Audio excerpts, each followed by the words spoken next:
Hives there on XFM 104.9. I'm Ricky Gervais. Steve Merchant. It's with you.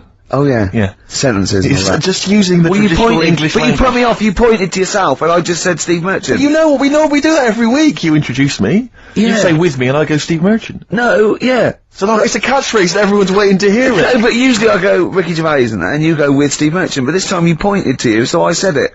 But I didn't say it, it caught me off guard, so I didn't use the sentence.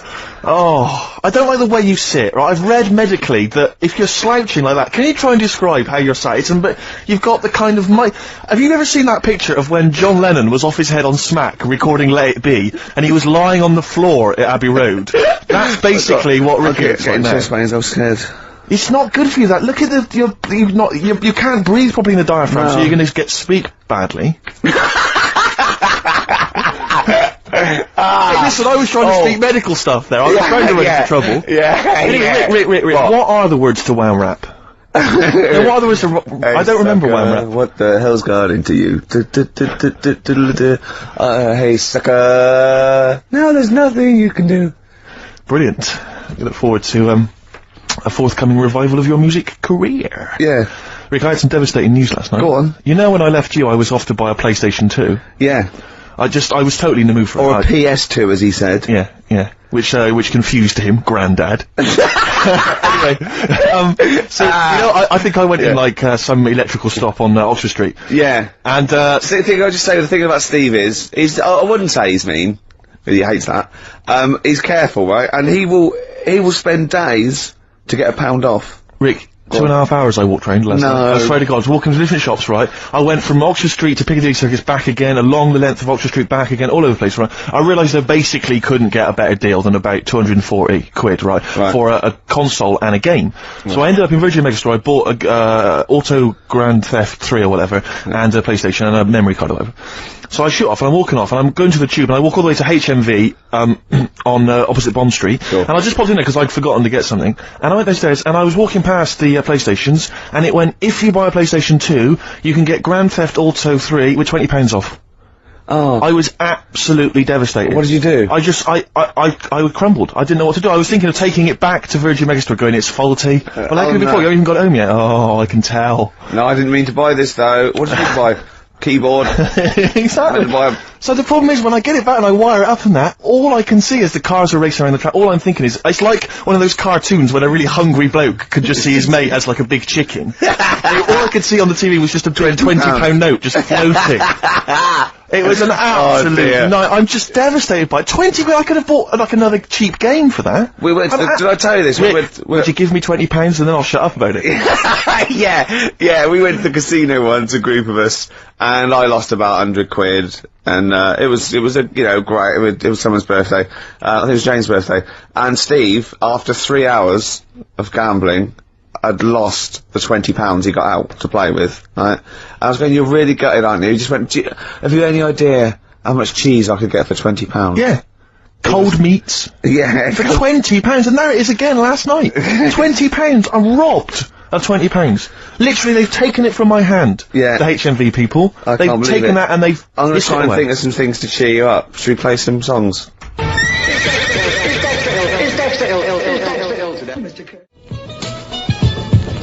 Avalanches there. Frontier Psychiatrist. I never enjoy any record where I think I or a 4-year-old could have made it. Do you know what I mean? It's just like, it's cheating. It's musical cheating. Yeah, I'm not a big fan of that one. We won't play that again then. Alright? Okay.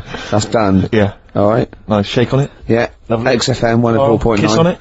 Kiss on it, touch on it. Carl came in this morning and he said he was soaking wet because obviously it's miserable out. And actually, if you're thinking of leaving the house today and thus missing the show, do not leave because it's miserable out. It's like a weather report as well. We play music, we've got chat, we have little jokes, don't we? But Carl came and it's raining. He said he was soaking wet. Yeah. I said to him, Rick would want you to do it. I want you to do it. Yeah. Just take your clothes off. Pop them over there. But do you know what? And he wouldn't. And he said I was going to do it, but I knew you'd say that. But when you left us in the kitchen when he was making coffee, he went, yeah, Steve said if you're wet, take your trousers off. And I thought, hold on, Ricky's not here, what's he up to? Little thoughts. No, I was talking on behalf of Rick. I phoned him up, I said, he's wet, what shall I suggest? Well, I said, I was in his ear, he had earpiece and I was going, tell him it's bad for him. Yeah. And I could hear him go, it's bad for you, and you go, well, no, I go, no, tell him it could... Rheumatism. Yeah. It could lead to rheumatism, take them off. Carl, speak. No one's heard your voice today. Come on, Carl. He doesn't want to. No, I know he doesn't. We won't talk to you much, but go on. It's just nice to say hello to you. Yeah. Right. I think people quite like They tune to in, know they you're like to hear here. you. Yeah. We've had some fan mail. I like his little face, his little Moby. I drew a picture of him in the week, just doodling, and he got really insulted. Did he? Why did you get insulted? Because it wasn't very good. I looked like Ian Camfield, like. Oh, what's an insult? Yeah. Ladies love Canfield. Yeah. I mean, they're weird kind of heavy metal ladies. But Yeah, the ones that drink blood. Yeah. Yeah, they love Canfield. I thought of you look like today, but I think you might find it insulting as well. It's just meant to be affectionate. For people who don't know what you look like Beaker at the Muppets. I can't see how that would be an insult. Oh God, we don't know you put it like that. It is, but it's sort of like, I like Beaker. Yeah. Yeah. Yeah, but you like him because he's a fool. He just goes, what does he say? Yeah. Yeah. Well, you look a bit like that doctor that used to accompany him everywhere. That professor. Oh yeah, the little fat little bloke. one, Yeah, that's nice. Carl, what was it that you told me as well when you came in? Just Carl's thought for the day. Okay. Carl, what did you tell me when you came in? Because it was miserable out, and you made a It is a grim day in London. I like it already. Brilliant. I was thinking, could you imagine dying today? Go on, explain more though. Just because when you're dying, Yeah. you're always like in your bedroom, in your bed, and Always. and your family's next door. Always, yeah. And I just thought, can you imagine lying there, looking out your window, because they do that as well, they sort of have the curtains open to get a bit of light on your face. And I just thought, what a day, if this was like your last day, could you imagine? But then go on, you made XFM, another... No, you made another even more profound point. You said if, instead of dying on a rainy day, you'd prefer to... No, if you died on a bit of a nicer sunny day, then it's not so bad. What I'm saying, no, it's your last day looking out on the world, and look at it. Don't you agree? Yeah. I thought that was a beautiful point. It was poetic, almost. It was, wasn't it? Because no, the point was that what upset me was that you said you'd been thinking about that today on the way in, and it upset you. But my point was that if you think about the people that are dying any day, it'll upset you. Yeah. Do you see? Yeah, but you don't think about it when it's sunny, because you think, well, they'll be alright today, they won't be that annoyed. You're absolutely Annoyed! Annoyed! But Oh, I'm no! Oh, I'm dying today! Oh, it was just when I got up and opened the curtains and I thought, look at it. I'm glad I'm not dying today. yeah. Carl, play a song. You're interesting.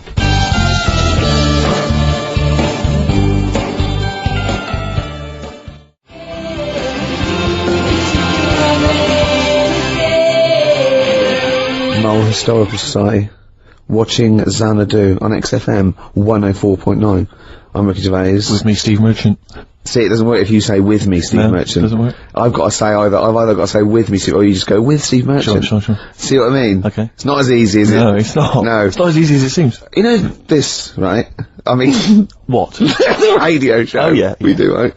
Well, we just come in and we don't plan them, we just sort of like chat. And they still pay us, it seems good well. Should we just do this all day? What, all day on XFM, Or just get a license where it's Ricky and Steve FM, and we just chat and we go, what are you doing there, Steve? Just having breakfast. You go, oh, right, yeah. Oh, what are you doing there, Steve? I'll just clean the windows and that. And we have a little chat and we go, oh, I'm just reading the paper. And we just talk and we play records. For 24 hours a day? Yeah. I mean, have you spotted any flaws in that plan, or...? It would be boring after about an hour and a half. Yeah. Is that it? Yeah. Oh, okay. I mean, this is boring now. No, and we've only done 20 minutes. No, it's just we were talking about Carl having a thought, remember?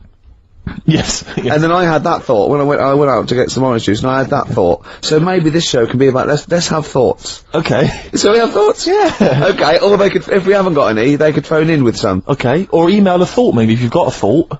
Email that in. Just thought we could talk about Ricky.gervais@xfm.co.uk. It could be a thought about anything. Hey, can we go on? Can we not make those thoughts racist or homophobic though, please? Yeah. Or not downers. No, nothing that's going to bring us down, you know? Yeah. Upbeat stuff. Yeah. Go on, Carl, you were gonna... Do you know when you said 24 hours then? Yeah. Do you know how much it takes to run one of the escalators on the underground for 20 hours a day? How much it costs a year to do that? To run it how long? 20 hours a day? Yeah, that's what it runs. Is this another of your facts? Mm-hmm. These are always substantiated by an independent source, aren't they? They're not just something you overheard on a bus. Am I just to check? This is fact. I read it. I read it. Did you read it on a wall in a sandwich shop? Sometimes I wish this was on telly, because when Steve said this, you have these substantiated by an independent arbitrator, Carl just looked at him. Yeah. Like he'd just spoken French. He just looked like that. It's just it. Okay, so anyway, this information you've got from a reliable source, you read it on the back of a fag packet or something? No, I think it was in the Metro magazine in the week. Lovely. Okay. Yeah, okay. So and let's just hear it again. How much does it cost? Yeah, there's loads of escalators on the underground. Yes. And they run for 20 hours a day. Yes. Don't tell us how. Tell you what, Carl, that's such a fascinating fact. Don't tell us. Let's play a record, Rick. Okay. And then people can stay tuned if they want to hear how much it costs. This is like some sort of mental home radio. Yeah. Isn't it? I mean, we're not mentally ill. We haven't had any head trauma. We're educated people. Yeah. But we come out with just rubbish. Gobbledygook. Just nonsense. It's like, I can't grasp it. I don't know why he started saying, I've no idea what that thought was. You just said 24 hours about doing radio for 24 hours, so I thought, 20 hours. Oh God! So we're now examining the thought processes that we all have before we get to them. Let's just hear a song. Okay, right, it's 1:30, and that film sounds good. Ooh, that film sounds good. Feature. This is where I choose a song from a film that film sounds good. See? This is a film that me and Steve both love, and he saw it first and got me onto it and said I'd love it, and I did. It was Rushmore. It was a great film, and from it features one of my favourite artists of all time, The Wind by Cat Stevens, and this is off the first album I ever bought from Teaser and the Firecat. This is The Wind from Rushmore. That film sounds good.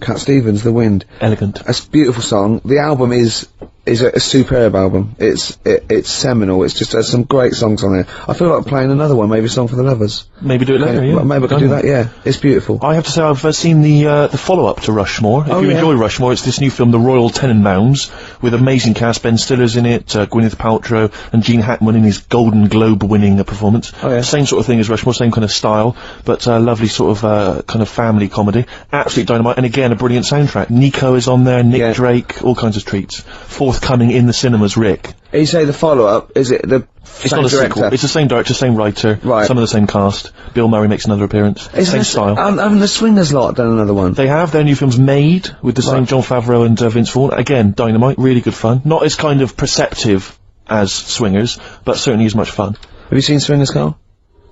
I think so.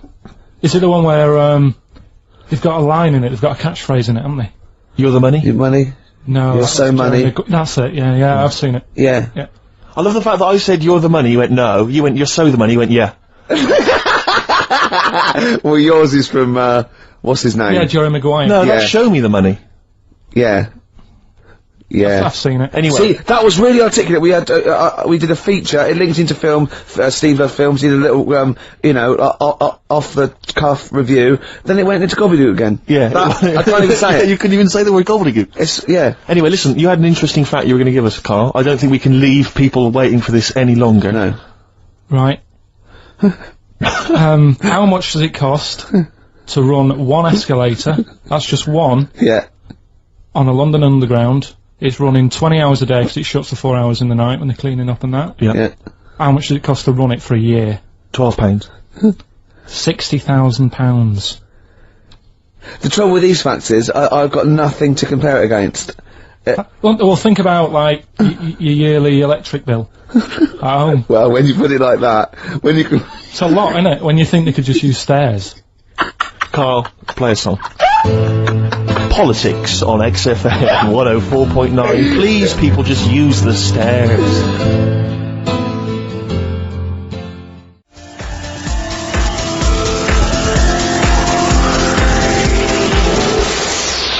Kennedy Brothers, Star Guitar. I'm gonna be honest, Steve.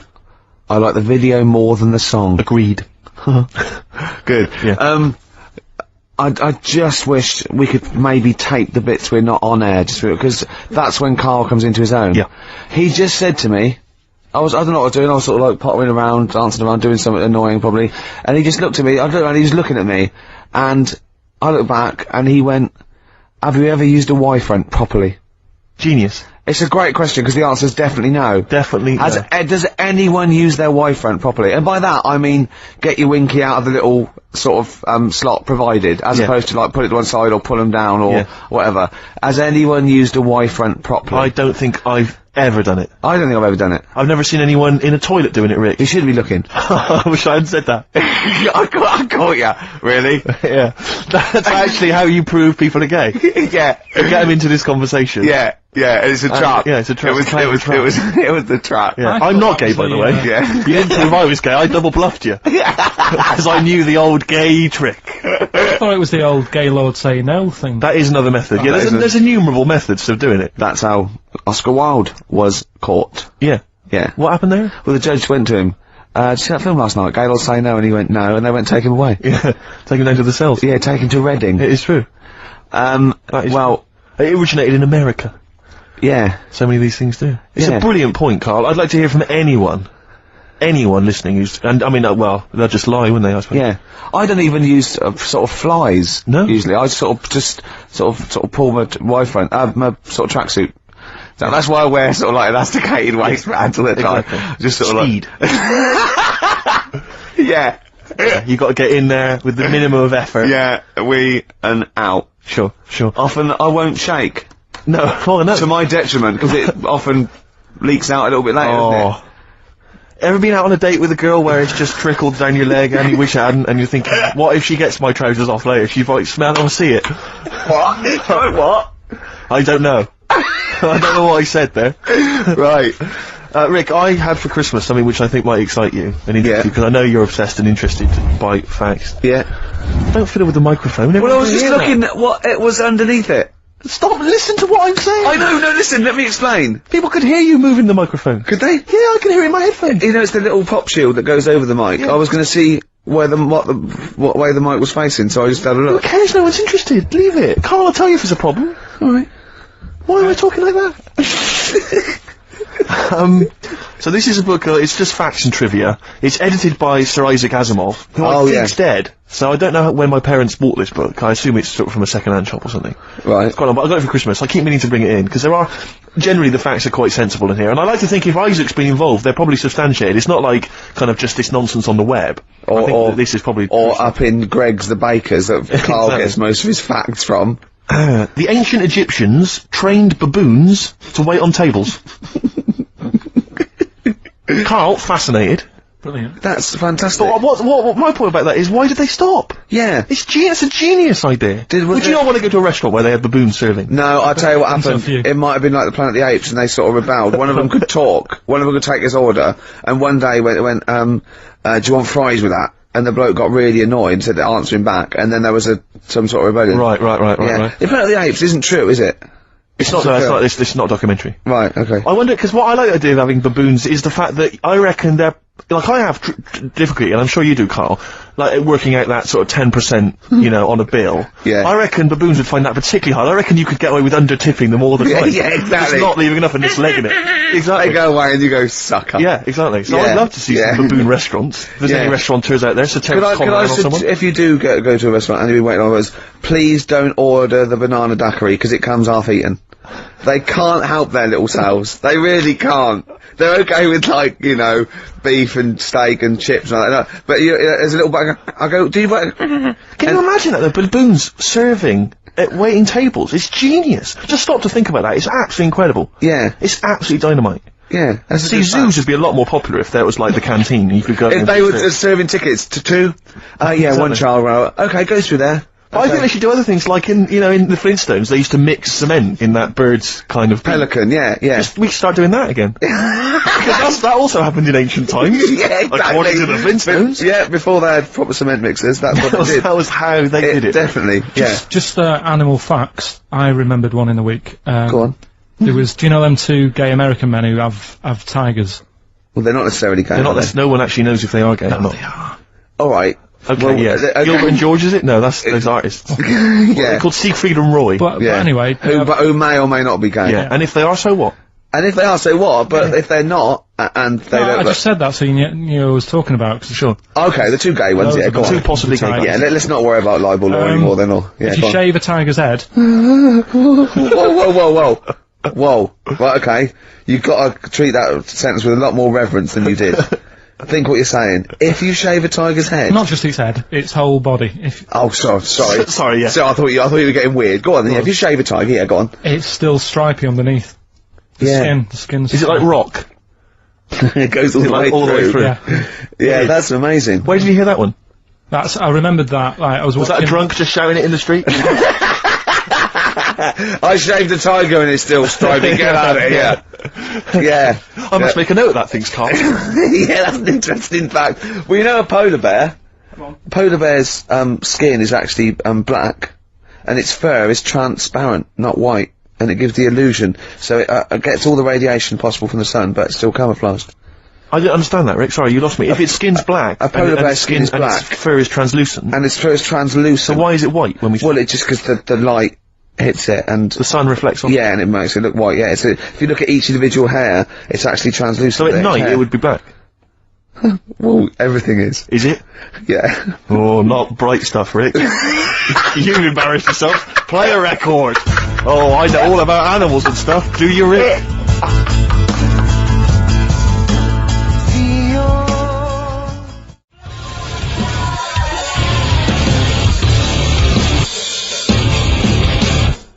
P-O-D. Bit of pod there. Alive. That's growing on me. Yeah, it's not bad. You know, it rocks. I mean, we've got to give it that. I will certainly give it that, Rick. Yeah, XFM 104.9. Ricky Gervais. With me, Steve Merchant. So more from the facts and trivia book. Edited, as I say, by Sir Isaac Asimov, so not just overheard on the tube or by a drunk. Well, he might have overheard him on a tube by a drunk and just put him in a book. Yes. Listen to the whole fact here before you make any judgments. Okay. Sauerkraut was renamed Liberty Cabbage by Americans during World War I. Sure. In their denunciation of all things German, some Americans actually kicked Dachshunds. And the little dogs? Yeah. Little German dogs, just give them a kicking. Because they were German. Or they were derived from Germany. I don't know if they got to like a small sort of French village and just said, bring out your Dachshunds. What are you going to do to them? Nothing. Give them a little bit of food or something.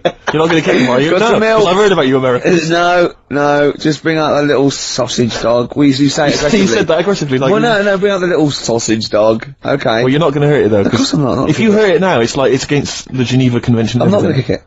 Well, I didn't even bring up kicking. I didn't even mention kicking, so why have you done that? I don't know. Well, I haven't got a Dachshund. Oh. Sacre bleu. Yeah. Sorry. That thing down my trousers is just a baguette.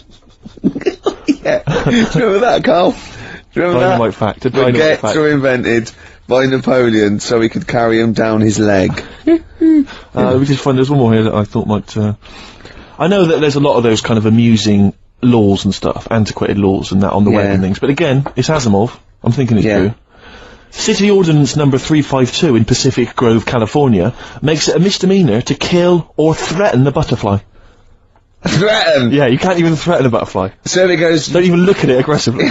Yeah, butterfly comes down, I go, what are you looking at? I go, nothing. Yeah. And he goes, Judge! What? Yeah. Bloke looking at me with a net. I wasn't doing anything, I'm fishing. But the thing about that is, a lot of the kind of, sort of the wilder butterflies from the wrong side of the tracks, they're just going to take advantage of it. They're going to cruise around, they're going to be playing loud music, abusing old people. They're untouchable. And they're going to go, have you got a problem with that? Exactly, you go, and no. you're going to go, no. No, it's fine, go about your business. No. Butterflies there, Rick, in California, running amok. Yeah. Should repeat it. Yeah. There's another one that I think you'll be a fan of. It might take me a while to find it. Maybe we should play a track. Oh wow, that says us nicely. That's a lovely link. That thing about you said about playing a track. Keep going. This is Song for the Lovers, and I've chosen a great track here, by Lloyd Cole, oft forgotten, but a great singer-songwriter, and this is one of his, best songs, I think. In fact, I think Sandy Shaw covered it in the mid-80s when she had a little bit of that resurgence. It's Are You Ready to Be Heartbroken? And it's Song for the Lovers. Lovely tune. Enjoy.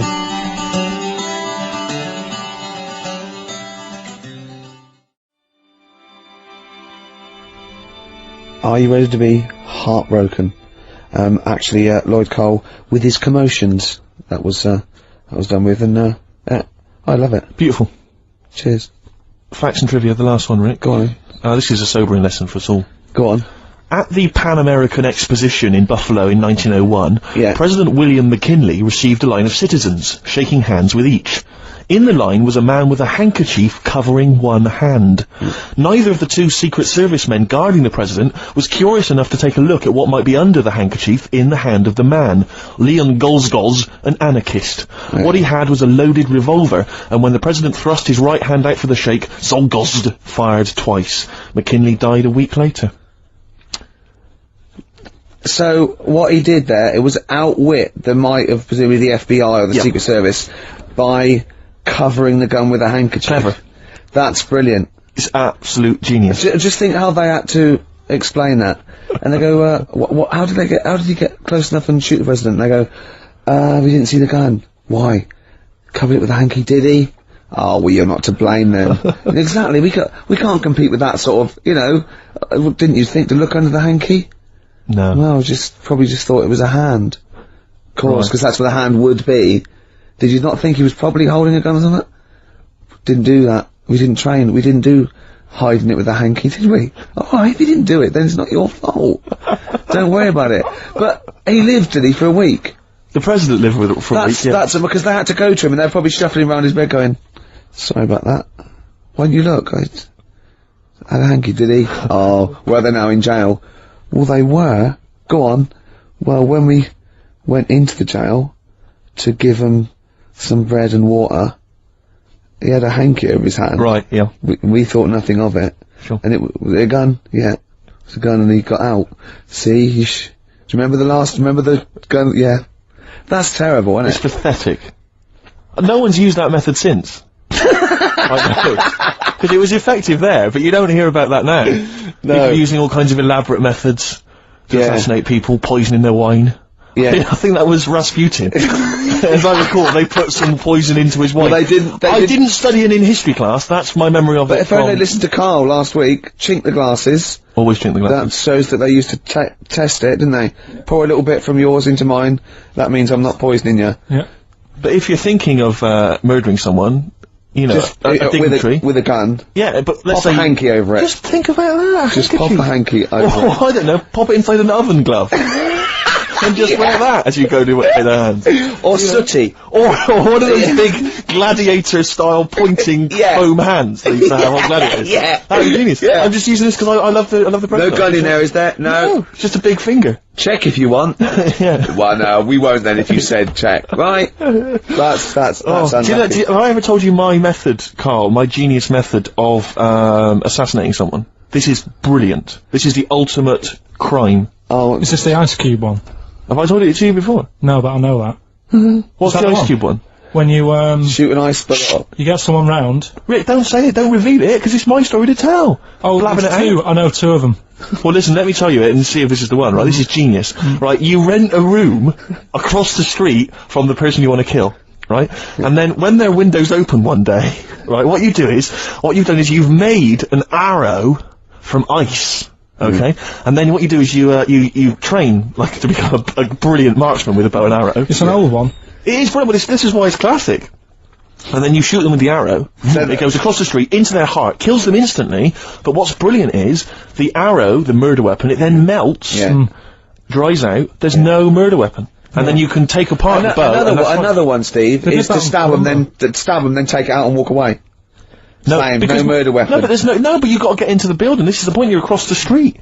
Right. You know, the only thing that could get you is if someone saw you shooting an arrow at What about an arrow on a string? Arrow on a string? What are you talking about? No, not an arrow on a string, because that's not going to work. What if the string broke as you were trying to loot? Good point. No, Rick, the ice arrow is the only way. The ice arrow is the only perfect method of assassination. That was on Columbo. Was it? But there's another one. Do you know, like I was saying about the murder weapon's irrelevant, Steve. What? The fact that it's a murder weapon is irrelevant. No, because there are fingerprints on it and stuff. You're having an laugh, Rick. I defy you to win. There's no fingerprints on a bullet when it goes through your head at 12,000 miles an hour. They can trace it to the same gun, can't they? They can figure that out. Throw the gun away! No, but they'll find the gun. They always find the gun. Burn it! No, you can't burn a gun. Rick, my point is... Melt it. No, the point is his fingerprints and stuff. Well, no, wipe it. Ricky, never Wear try and kill gloves. someone. Wear gloves. They'll catch up with you. They'll always catch up Will with you. they? Oh, I won't then. The ice arrow is the only way. No, The ice arrow. I bet that was the one case that Columbo didn't solve. That's one of them. The other one is, do you know I was saying the other week about the drinks and you chink your glasses and stuff? Yeah. A way around that, put the poison in the ice cube, you quickly have a swig before it's melted, Before it's and they'll melted. go, that's alright, I can drink that, it's not dangerous. Just say, oh, I'm going to show you some pictures or something. Let the ice cube melt, the poison goes in the drink, you say, oh, knock that back. Yeah. You look thirsty, they'll have it, they'll die. Genius. That is good. Carl, you and I, man, we're like criminal masterminds. Yeah. What happens when they find the poison in the body and go, well, he was at Carl's house drinking, it might have been... You'd have legged it. Oh, yeah. He'd have been off with his missus and like £30,000 or whatever it was. Yeah. Wouldn't it? Yeah. So that's perfect as well, is That it? is the perfect crime, So, Rick. hold on, are all perfect crimes to do with ice? Pretty much.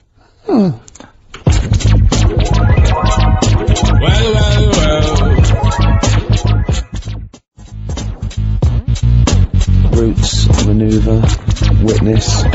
We were talking earlier about people who use Americanisms like Yeah. they've used it all their life, and it's our pet hate, isn't it? Really, Oh. like just people who say, "I was DJ," I look, risk of sounding a little bit, butt licky. Butt licky. What's that? Never heard that. Butt. Don't say butt. Yeah. I heard someone say he was on my ass. Oh, He was on my ass. yeah. I've never... What? I'll tell you what almost annoys me almost as much as that. There was a guy I used to know who'd pretend, and this guy was like, he'd never done anything wrong in his life. He had no street cred whatsoever. And I was driving along with him once, back from somewhere, and a police car just pulled out and was just following us along the road, because police cars sometimes do. Not following us, just happened to be driving in the same direction. And he went, hey, up the pigs, watch it. like what? I was supposed to think, what, you've done some crime? Yeah. You're part of Grand Theft Auto 3, and I better be careful, because you've got some knocked out, off gear in the back. Yeah. You'll watch it, it's the bloody pigs. Or a dead, Just play it cool, play it cool. a made man that you just Exactly. killed in the boot. Nonsense, and I'm just so annoyed with that, kind of pretending to have street cred. I know, just I remember once, right, an American came to our school, we were all about 13 and 14, and he was like, you had to be his friend. And it was like people vying for his attention, because he was sort of this cool American bloke, right? And, he was like good at sports, straight, he's always, it's just great. And, I remember someone saying like, tube, a toothpaste, and he laughed, said, tube. And I go, well, what is it? They said, it's tube. Right? And people go, no, it's tube. And they go, it's tube, right? And I went, I say tube. He went, and they sort of looked at me, and they just thought, you liar. I just went, no, I say, let me think, no, I say tube. Oh. When you're a kid, like, any American you ever meet is the coolest thing. It doesn't matter if it's a huge, fat bloke wearing Bermuda shorts and a camera on his neck, it's cool, because they speak with an American accent. Well, that is cool. And they say... Being a huge fat bloke in Bermuda shorts is cool. Sure. Yeah. That's what you keep telling yourself. Yeah. I'm growing into that look, says Rick. 41. The Canadian tourist look. Absolutely.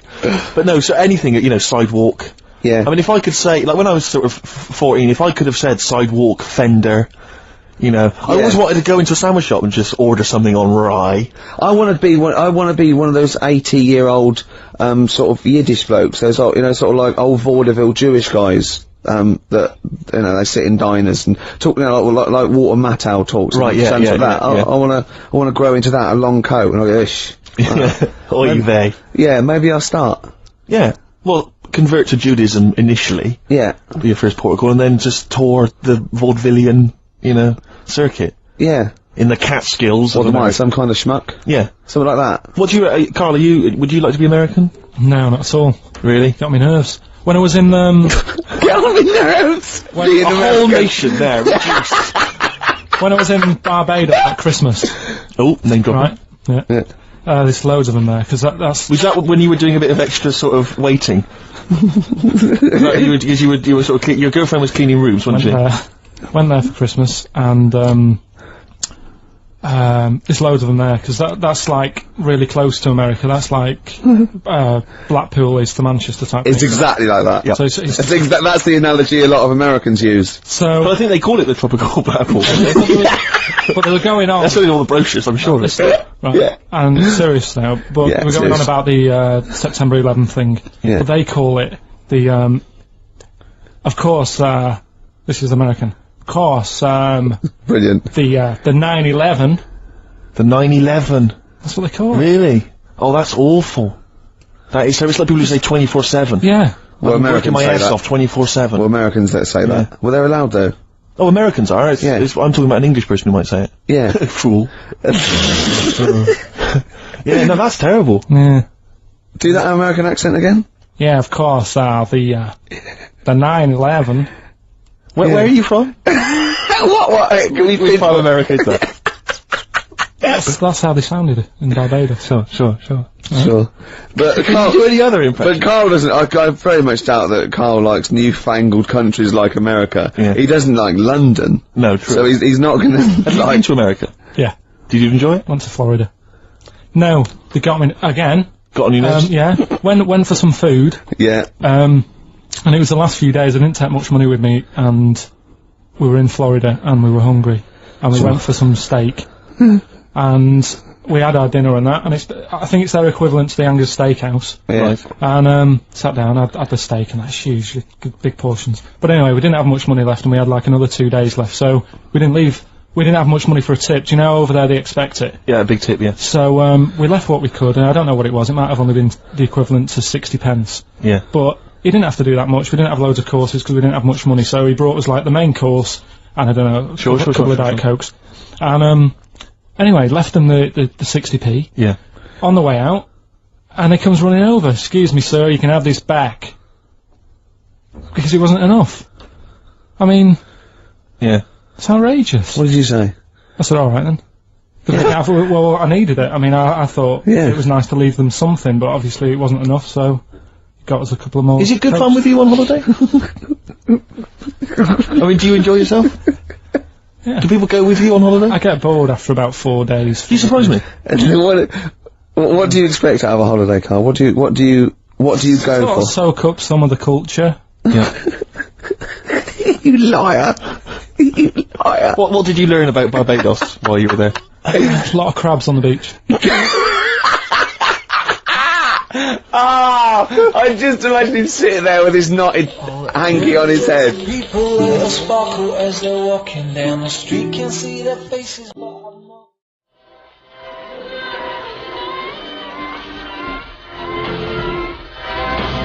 I like that. Not bad.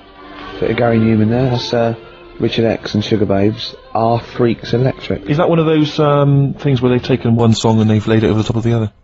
Yeah. Brilliant. It's good, no? No, it's good. I like that. Good. Yeah, it's good. Classy. Yeah, well, we're nearly done, aren't we? We are almost finished. Which is a A couple shame. of great tracks. Had a few maybe- laughs. Maybe we've had a few laughs, haven't we? Yeah, exactly. I've perked up. Yeah, you have. Yeah, You've no, lost I it here a tried bit though. You feel a bit. It sounds like you're a bit down again. Well, that's just 2 hours work in Okay. one long Sure. stretch. Yeah. I reckon we could do a 3-hour show now. No. No? No. Skin of the teeth sort of just... Yeah, we barely got away with this. Really? This is beginning to fall apart now. It is, isn't it? Yeah. Oh. But yeah, it's we've been had a good fun, time. though. We've had a few laughs, as I say. I just think of Carl on the beach. He said he started winding the crabs up because he got bored. He started throwing sand at them. It's like a child's experiment. When you were in California, you weren't aggravating butterflies, were you? Because that's a misdemeanor. Scary though. The weather's really freaky Where in California. is it? Yeah. In the day it's dead nice. Come 6 o'clock it goes black, and then the rain comes down. It's freaky. Is that every single day, Carl, or was that just the week you were there? Every day I was there for about a week. It happened every day. So as far as you're concerned, that happens all year round. Yeah, good thing. So what you're saying is if people are booking a holiday, they should be conscious of this, because it will always happen. Californian tour. that's I think fact. it does. I think it does. But why did you start throwing sand at crabs, by the way? Just because you get bored on the beach. You sat there. You look around. And then I saw these crabs, and I was watching the way they move around and Yeah. what they Funny, do, innit? sort of to. Did that annoy you, the way they moved? No, I mean it works for them, Good of you.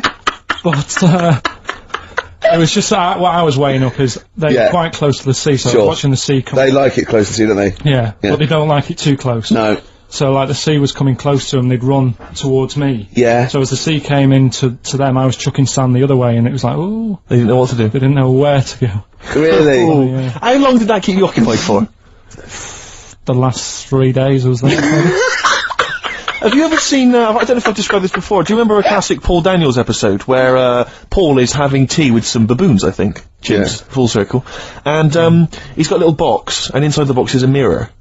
And he gives it to the chimp, and it looks in the box, and it's confused by its own reflection. It can't figure it out. So it's looking behind the box, trying to figure out, is there another monkey behind it? Yeah. It goes on like that. It's dazed and confused. It was there for weeks, just staring into it.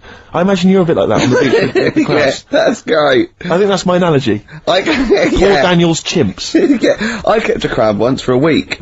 When we went to Bognor, it was me, my mum, and my nan in an. Oh, party time!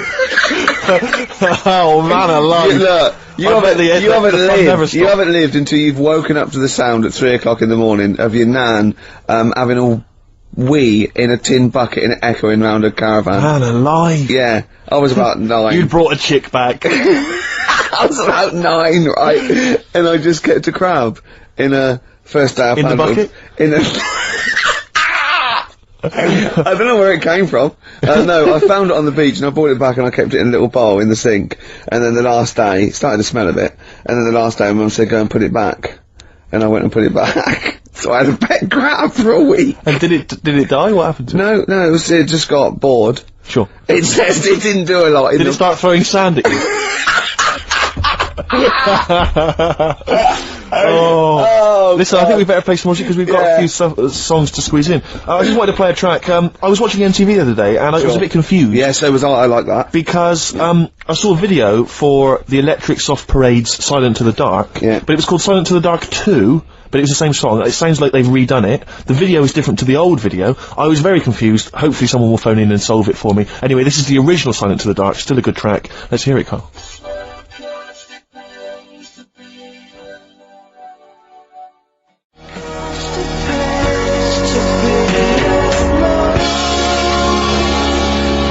Silent to the Dark, the debut single by the Electric Soft Parade. I like that. Yeah. Very good choice there. Apparently discovered by XFM, is that right, Carl? Yeah, sent a tape into Claire Sturgis. You see? Big time now. What did she do with it? And sold it. Yeah. Got a little £5 starter bag of skag. Exactly. Oh, And the bless rest her. is history.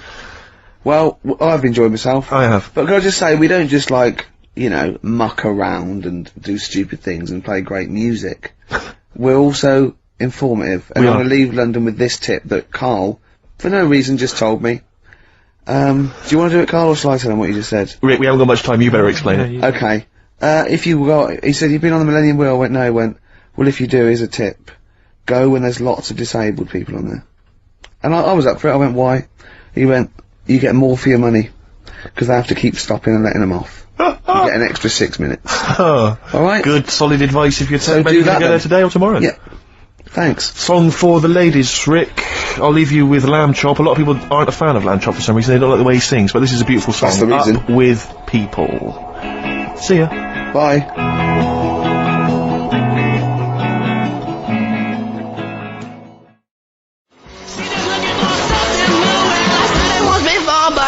Repeating now.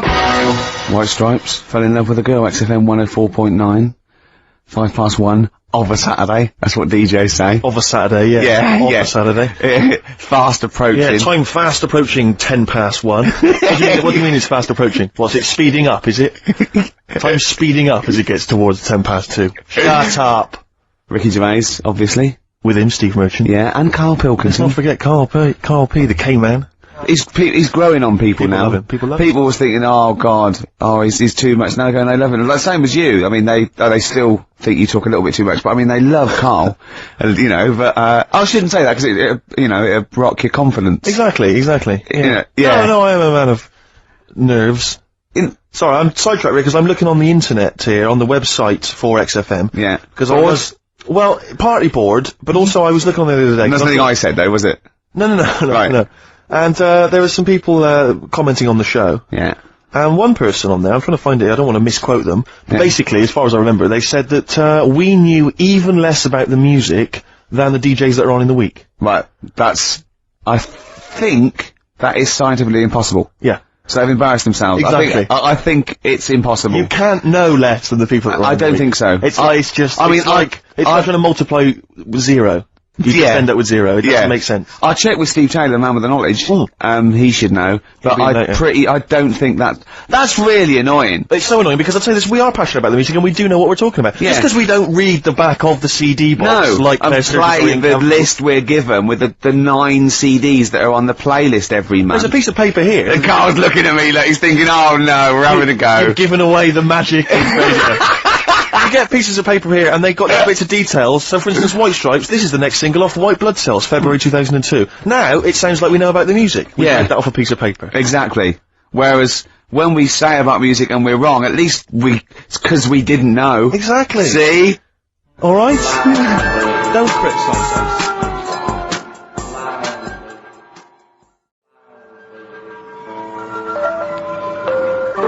Look at the All-Stars. The old. So, I don't want to criticise that, but if I was listening and I'd enjoyed that track and I wanted to know what it was, I wouldn't have understood what you just said. Really? Could you just say that again? Low Fidelity All-Stars. Yeah, Low Fidelity, because you went Low Fidelity, wasn't it? I was doing me DJ. No, it's just you didn't know your mouth wide enough. I can't be bothered. No, sure. It takes too much. Look at listen to him crinchling his little crinchling. You're not crinchling. You're not crinchling your Jaffa cakes, are you? It wasn't going out on air. No one knew. I bet you're one of those people in cinemas that think you're being really quiet eating a bag of crisps, aren't you? Do you go to cinemas? I haven't been for a bit, actually. What do you do, Carl? Carl! What's an entertaining evening for you? Yeah. What would you do to occupy your time? Your hobbies, for instance. Might get a video out from prime time. Right. What would you enjoy that, or would it just be a chore for you? No, I think things like that. You really hate doing that. That's when you really switch off and you forget all your problems and stuff. What? You haven't got any problems? You haven't got any problems, Carl? You don't know that. I put on a face when I'm with you. You wear a mask. Are you crying inside, This Carl? is you being the happiest you can be. You're like a clown, aren't you? Oh, You think I'm like a hard, miserable man? Because there was somebody else. I don't think you're hard. The other day, and like I said to him, I can't watch The Elephant Man because it upsets me. God, you're the best! You don't know you're doing it, you're the best. Can you watch it? Well, When it gets that bit where they're carrying him through the village and messing about with his head. Well, do you know, this is true, my dad watched that once, and we were watching it, my mum and my sister and that were all quite moved by it, almost ridiculous tears, thinking it was a wonderful example of man's inhumanity to man and all that thing. Yeah. And my dad just went, wouldn't he make an amazing novelty rucksack? And it cheapened the film for me, and I've never had this sort of Steve was thinking, he's not that ugly. Ooh. Blimey, here we go, we were laughing at Carl! Can we focus on one person at a time, Rick, please? Let's destroy him first. Oh, God. Tell him what you said to me when that record was playing about the Jaffa Cakes. He bought some Jaffa Cakes, which was lovely. He went across the road and he handed out the Jaffa Cakes. And then I went, oh, thanks very much. And then what did you say? I just remember learning at school, I'm not like making fun of the illness, because it's not funny, but they cure cancer. Jaffa Cakes cure cancer? Not like fully. Right. They just go some way to helping. Yeah. Do you know, it'll sort of help. If you've got it, you can't say, right, get me a load of Jaffa Cakes. Right. But I think it sort of puts a bit of a stop to it if you haven't got it. Do you know what I mean? It's like having vitamin tablets. Is this medically proven? Should we get Dr. Fox down here to confirm that? I can't. I actually can't cope. You're just play a record. Can I just, if anyone has ever survived cancer thanks to Jaffa Cakes, please call in. No, but I didn't say He that. said, and then he went, it's the orange thing in it. And then he tried to read it. He said, I wonder if it's, and he tried to read out this scientific name. Well, he has tricks, but I think I've seen it before.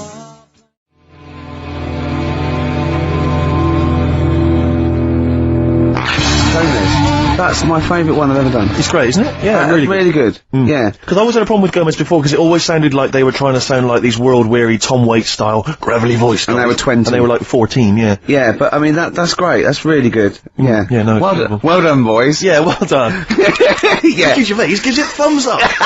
Oh, dear. Can I play an Elvis Costello track? You know, I'd love to bloody hear some Elvis Costello. Shall we saying that? Well, you know why? Because we met him and he's a lovely man. We did meet him, yeah. And, without wishing to show off. I remembered all the great songs he's ever done. I didn't like his spoken word much, too much. And, some of his later projects I thought were a little bit, but his own songs, from, 1978 to about 1980, I thought were great. Why did we meet him? I can't just remember why we met him, Rick.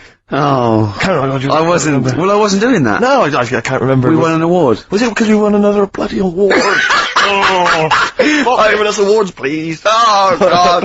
Not enough room in my house. Oh, dear, we've only got 2. Yeah, we haven't got one of those. The one was the BBC, so he's got a lot of room in his house. And I've got the other one, he let me have it, so he's got no award in his house at all. Can I, You can borrow it. Can I don't know who you're talking to. Someone. I spoke to Richard Wilson from One Foot in the Grave. I spoke to him. Yeah, but he's a lovely bloke. He's a really nice guy. But he said to me, could I do a cameo in the office for £40,000? And I went, could like Ricky do like an amusing pratfall or something, and then you just come in as a cleaner and go, I don't believe it.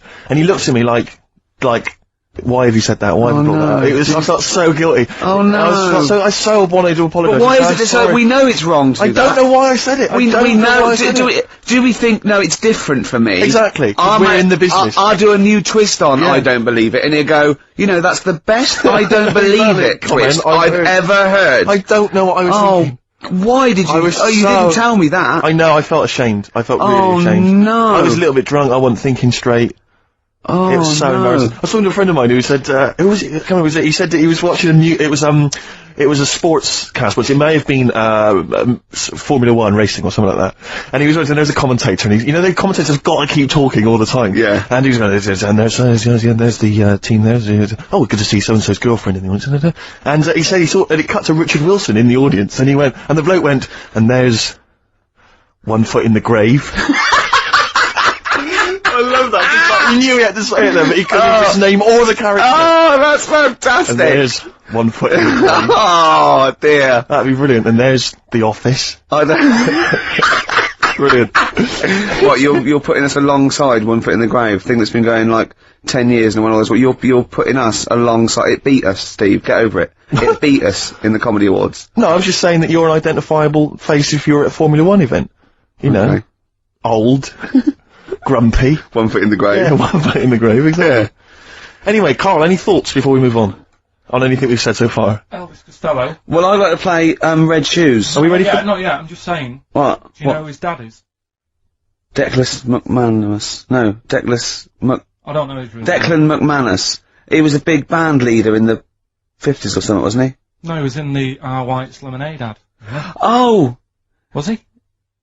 Oh no, there's so much to do with that. Good, so we're catering there to the audience listening who are 50 and above. Well, I don't, and I'm the target audience. I'm a secret lemonade drinker. Our White's Lemonade. You must remember that. Never heard that. Oh, those chimps that drink tea. Oh. Once, right, in school, we had a French dictionary, and ice cold coke on the back of my throat. Singing hello summertime, it's the real thing. Remember that? No! Oh, you were there. We translated that into French.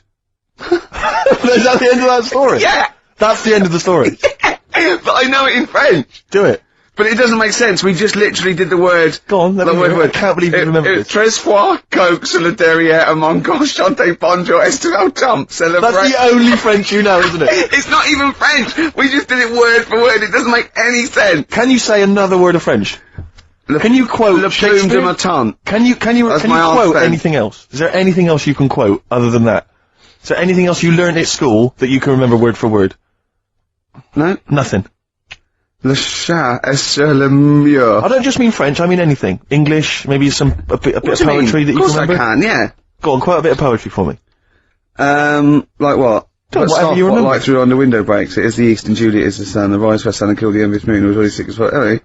What do you want? Doesn't really count. What? Shakespeare doesn't count? No, because that's everyone knows that one. Oh, going what then? What should I know? The Windhover by Gerald Manley Hopkins. Oh, you can't do that one. I caught this morning's morning minion, Kingdom of Daylight, still thinking about Falcon and his riding of the high. Oh, no. We haven't done Carl yet. Wait a minute, K-Man. Anything you can remember from school that you learned, that you had to maybe, memorise? French. Not necessarily French, you could... anything you can remember. This can be anything you remember from school, apart from the orange stuff stops cancer. Yeah. It's not the cough that carries you off, it's the coffin that carry you off in.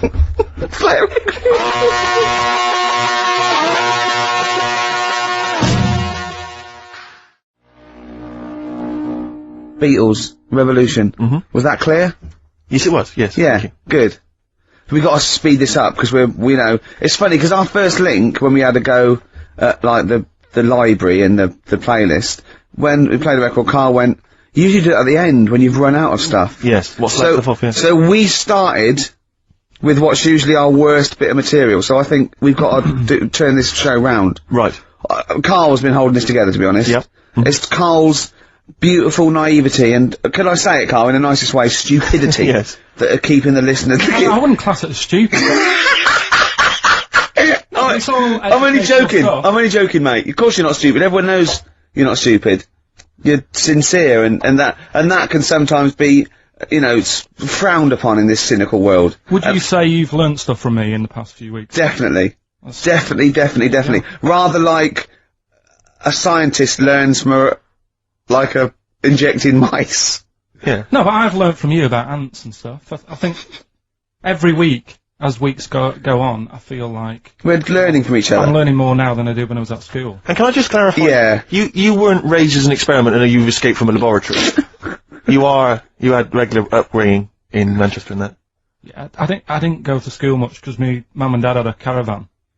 Right. And No need, is there? No need when you've got that sort of fun at home. I used to just go away for weeks. Really? Yeah. Is that true? Yeah, honestly. Where's you used to go? Portmaddock. But And, so you didn't go to school much? No, I did, but not as much as everyone else. no. How many holidays were your parents having? Oh, What loads. was their income that they could... No, my dad used to work nights, and he used to travel back, because to Manchester from Wales it wasn't that far. And Manchester to Wales? He used to do 4 on and 4 off, so me and my mum were like loving it. But what Port Meredith? Portmaddock. Portmaddock. Just down the road from Port Merion, where they filmed The Prisoner. Right? Oh, so that's cleared up for me. Yeah, Location-wise. so what did you do then? You were in this little 2-berth caravan on the back of a Cortina estate. Right. Well, what was it? What was the car? I want the, what was Granada, full Granada. it? Full Granada. What are we talking? 1980? Yeah, 82, 83, 80, right? 84, 85. Okay. And you in the car, down there, park up. Yeah. What was it? What was Port Meredith? Portmaddock. Portmaddock. Remember Ruth? It's just, Oh, yeah. it's just a holiday camp. Yeah? And had an arcade and a beach. I was loving it. Yeah? But, so of the 52 weeks of the year, let's assume, I don't know how many weeks you take off normally for holidays anyway. Let's just say, I don't know, you go to school 45 weeks of the year maybe? Generally, most kids? Nah. Bit less. Bit less than About that? 42. How many weeks would you say you actually spent in school? Well, how many weeks do you have off for summer? Well, we'll work that out, that's what About we mean. 6 off for summer, about 3 for Easter, about 3 for Christmas. Put it this way, I'm surprised I'm not Welsh, to be honest. Right. Till I was there more than I was in Manchester. Did the school authority not come and check you out? No, they didn't. Didn't get Manchester, I suppose they didn't care, do they? Not really. Yeah. They're lucky you turned up at all. What did you just turn up for the last day when you could take in your best toy? Did you used to know that when you could take in any game? Just play with everyone else's. Why, I break my stuff. Sure. Yeah. Yeah. No, it's a good Well, this point. answers a lot. This does answer a lot. The fact that you spent most of your time on the beach as a kid. Teachers were no good at my school. We were talking about it yesterday. About So you were teaching them a lesson by going off in the summer. Yeah. And did you go to university? No. No. Did you go to sixth form or college? No. When did you leave school? When I was about 15. Right. What, you just went on holiday and didn't come back? I just got a job early, didn't I? Cause Where was it? Portmaddock? Get in there. No, I was a printer. BM Print in Trafford Park. Well, that's great. That's a little interview there. Yeah, little next there. I'll be interviewing Steve Merchant. What are we playing next? Bit of elbow. Oh, this is fantastic. This is Elbow.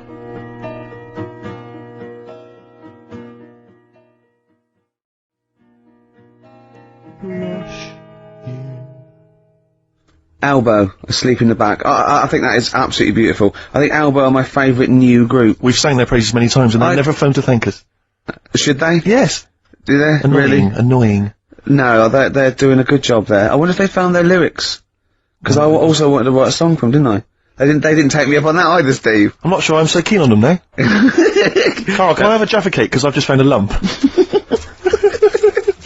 think, you don't mean me, do you? No. Alright, good. Thanks, Steve.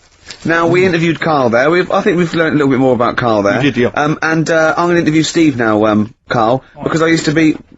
You concentrating? Don't put it all in at once. Carl, chew. Chew before you swallow. Careful. Alright. I used to suffer with that a lot. What? Not chewing. The amount of times I nearly died as a kid. What? Forgetting to chew. Choking. Sure. Mint Imperials. My mum stopped that. Drinking them with water. She'd have to hide them. He's coming out of his shower, isn't he? He's happy Saturdays. He's miserable all week, and he's happy Saturdays, isn't he? Oh, look at him. It's like we get him weekends. Yeah. And he's just happy because we sort of spoil him, don't we? And he has Jaffa cakes and everything. We let him on the He has to radio. go and live with his stepmom again in a week. Oh, They're the no. ones who listen. Oh, really? Your girlfriend does, doesn't she, I imagine? She's been away for ages. I know. I imagine she just switches off after a while. But you know, we love you, don't you? We're excited. We talk about you in the week, and we think you're great. So don't just think we're using you as cheap comedy material. I'd hate you to think that, Carl. Right, no, I'm gonna interview Steve. You know, because I used to be a chat show host. Well, I am a chat show host. Well, did you see me at Ricky Gervais? No. I worked on it and I didn't watch it. No one watched True, it. that's terrible. No one watched What do it. you think, Carl? I loved it. See? Are you thinking of Parkinson? And I didn't know Ricky then, so I'm being fair. Yeah. Yeah. Well, I'm gonna interview Steve Merchant now. Okay. Live on air, XFM 104.9. We should say that more often. Yes. Ricky people- Gervais. Because they might tune and I think they've got a hospital radio by mistake. Yeah, Ricky Gervais. Yeah. Okay, Steve Merchant. Great to be here. Thank Hi. you. Now, you're a very tall man, if Yes. I might say. You're 6'7", aren't you? Yes. Was that a bit of a problem at school? Well, yeah, a few jokes here and there. Yeah, A bit of gentle ribbon, but not nothing too problematic. What's the weather like up there? Well, exactly. Skinny, all that sort of thing. Oh, you're lanky. Yeah, Oh, dear. And, that, what about the glasses? Well, I wear glasses, but again, that wasn't really a problem, you know. They didn't call you Four Eyes, No, really. really, They didn't call you Four Eyes Freaky Lank thing. no, They didn't call you Freak Pot. Freaky the Freakish. All right, I'm gimp, not sure I'm Four-Eyed enjoying this git. mix. Don't What? worry, I'm not Well, sure I'm just saying, they didn't do that. As an interview, I'm not sure that's the best approach. Okay, and then you I'm left honest. school. You left school. Yeah. You went to university. There, were you called Freaky, No, I wasn't. I've never Freak-Eyed, been Four-Eyed called Git? Freaky, Four-Eyed thing? Git. Are you sure? Never been called it. Were you called Freaky, Lanky, Four-Eyed, Stupid-Haired, Boggle-Eyed Freak Face? Fish Face? Is your chat show coming back? Is this what you I never watched it. Is this what you said to people like, I mean, you had some big names on there, didn't you? Tony Hart. Yeah. That bloke off Ground Force. Well, the problem was they'd either heard of me or they hadn't. Either way, they Either didn't way, want to. it was a problem. Yeah, it was a problem. Who would you say was the biggest name you had? They're all dead now. Okay. Probably the youngest one survived. I think Penny Smith is still with us. Right. Yeah. Biggest name? You had Savile. Jimmy Savile. You had Daniels, Paul. Yeah, Paul Daniels. Yeah. But which was the biggest name would you say that you had on the show from the 1970s? Peter Purvis. Peter Purvis, of course. He was a joy. No, yeah. but So that's just. it's not coming back though. That show. We're not. No, not in that form. The Channel 4 wants to see some changes. What sort of changes? Ratings. Right. Now I'm going to play a lovely track. Thanks, Steve Merchant. Thank you. I'm going to play a lovely track by Elvis Costello. I think one of his first hits, maybe even be his first hit back in the 70s. This is Red Shoes.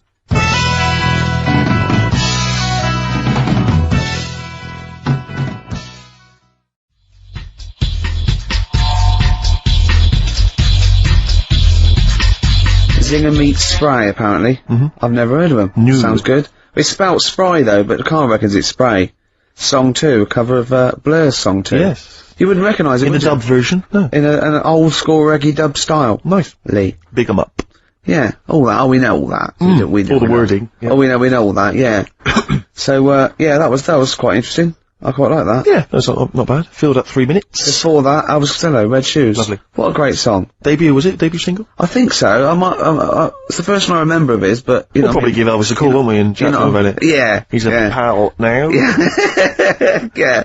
Well, the celebrity. Yes. Lifestyle. What, because you told me something else about your celebrity world that I thought might be of interest to the listeners. I don't know if you're happy to mention it. What?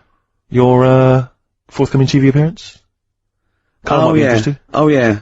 What I've is been it, invited. I don't usually do these things. Yeah. But I sort of quite like the show. I've watched it for a while. It's on Room 101. Have you seen this, Carl? Do you know that show? You don't like it? No. But is it still Nick Hancock as well? No. Who is it? Paul Merton. God, is he still around? I've seen him for ages. He's probably going to be a great pal of mine come Tuesday. No, I mean, that doesn't make any difference, does it? No. Have you got all the channels tuned in right on your TV? Paul Merton's a huge star. He's on all the time. Yeah. No, is he heck? Yeah, he's on Have I Got News For You and all the rest of it. Yeah. What's the rest of it? Well, anyway, look, Room 101 is the show. Room 101. Is the show where you put in the things you hate into Yeah. this imaginary room. And I thought I'd do it because it's just a laugh, because, you know, they let you speak and it seems like a bit of fun. What are you going to put in there?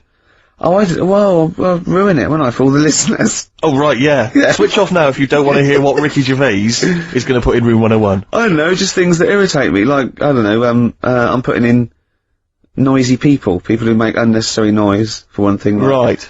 Right. Can I just stop you there for just 1 second? You know what you're saying. No. I was just thinking, just wondering if there's a little case there of the pot calling the kettle black. Because you are the most annoying man ever in the history of all things. And I've met a lot of people in my life, I like to think.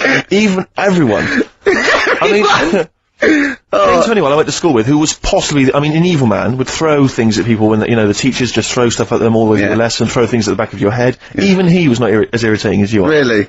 Just the fact that you're just crunching up a plastic spoon now. Well, what's good is that? It's annoying. Yeah, I know, but, It's just, you're so irritating. You're always making the little noises, just little sounds all the time.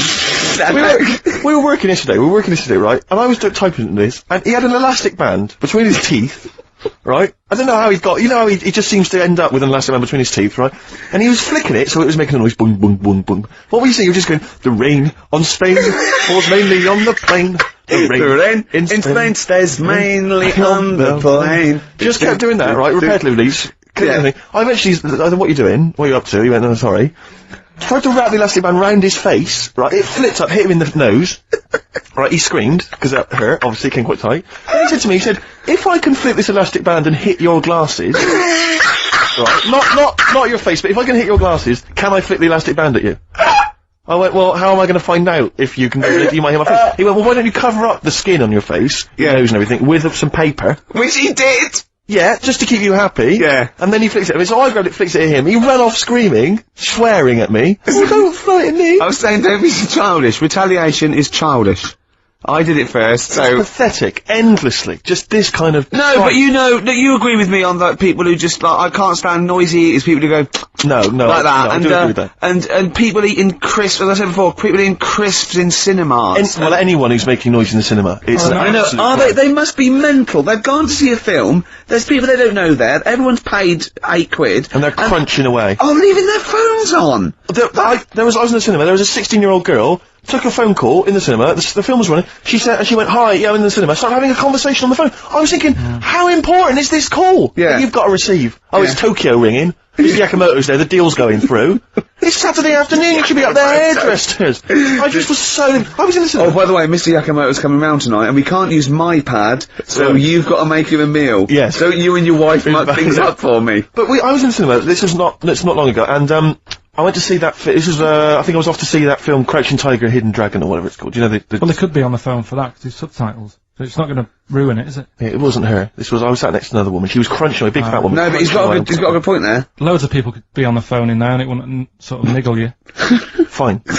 Well, at least we've cleared that. Imagine if that was true. No, because, well, it's like when you go on the tube and read a paper, there's loads of noise, but you can still concentrate, can't you? He's got you! Do you know That's such a great point, isn't it? Right, yeah, because it's so easy to lose yourself in that magic realism world, with all the sound effects and music and surging, exciting noise, and there's a woman clattering on going, yeah, well, I'll probably meet you later, Stan. Should we get some Diamond White in and around by the park? Yeah. Switch off. I do it. Yeah, but we know what you're like, Carl. Yeah, you can switch off, Carl. It's like you can turn your ears off. That's the skill you have. It's not the ears, it's the behind the ears. Yeah. It's the process between the ears and the brain that you can switch off, so you can still hear all these things like a cat. But I was in the one, there's this woman sat next to me, she was a big fan one, she was crunching on some popcorn. Again, that's a crime. Why they're selling popcorn in cinemas? I don't understand why the noisiest... regularly, why the noisiest food in a cinema? Yeah. I don't understand why that's come about. Yeah. It really makes me angry. Yeah. Exactly right. Smoothies. We want smoothies without straws. Exactly. The trailer for that film AI, Artificial Intelligence, came on. Do you remember that? And the tagline was, David is 11 years old. He weighs 60 pounds. He's 4'6" tall. He has brown hair. His love is real, but he is not. Oh, yeah. And she just went, how old was he again? To her boyfriend. Right? Just ruined it. War film trailer comes on for some Pearl Harbor or something. She goes, yeah, don't fancy that. Just announcing this, don't fancy that. Too many war films. So then the trailer, then the opening credit comes on for Crouching Tiger. Before that, that thing that comes up that says it's signed by the BBFC and it has the kind of certificate and everything, and that certificate to say what age you have to be to see. That came up, and it says Crouching Tiger, Hidden Dragon in brackets subtitles. She went, it's not subtitled, is it? I thought this was the most famous foreign film for years. It won Oscars, it was a huge film, everyone knew it was foreign. She goes, it went, and so the credits begin, it says Crouching Tiger, Hidden Dragon. She went, stupid name for a film. What? She just wanted Paid to see it. She was with her boyfriend. So then it starts, right? And obviously it's in Japanese or Mandarin or something. She's like, yeah, okay, and they're all talking in Japanese. Japanese or Mandarin. Whatever. So they're speaking in this, Japanese language or Oriental language. And she's going, don't they sound stupid? Hot ching chong chong chong chong chong. Don't they sound stupid? She's going, and then the subtitles come up, and it's quite a weird kind of strange language they talk in. And she's going, can't make the subtitles out either. It's both gobbledygook. Just wittering on every step of the film. I totally agree with you, but what I like in your telling of it, I know you're sort of getting quite emotional. I generally live it.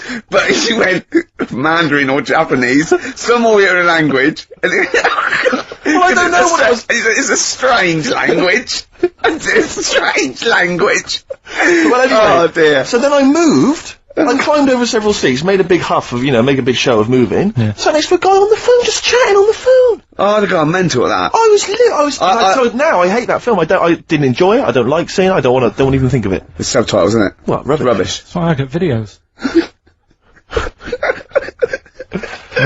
Yeah. Yeah, I should have thought that through, Carl. You're absolutely right. Lamb Chop? Yeah, let's play Lamb Chop. This is brilliant. This is from this CD that came out recently with Uncut magazine. Occasionally they put out some quite interesting free CDs. And this was one that had various covers of Rolling Stones songs. And a lot of them were, quite shoddy, but this was a brilliant, especially done, I think, for the CD. It's Lamb Chop doing a version of quite an obscure Rolling Stones song called Backstreet Girl. It's just beautiful. Let's hear it.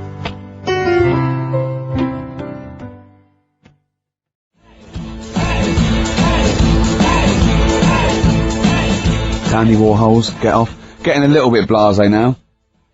Steve's just wandered off to make the tea. He's talking to Dermot. Is he not really, is he? Yeah. Is he just down there? Can he hear this? Nah.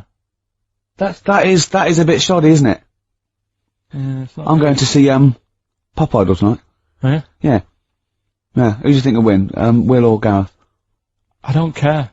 Do you really? No, it was in, was I boring you? Sorry. It was in Leicester Square, right? The little lad. Yeah. In, big coach with his head on the side. Yeah. I mean, how long's he been around? Was it an accident? No, but do you know like those ones that footballers have?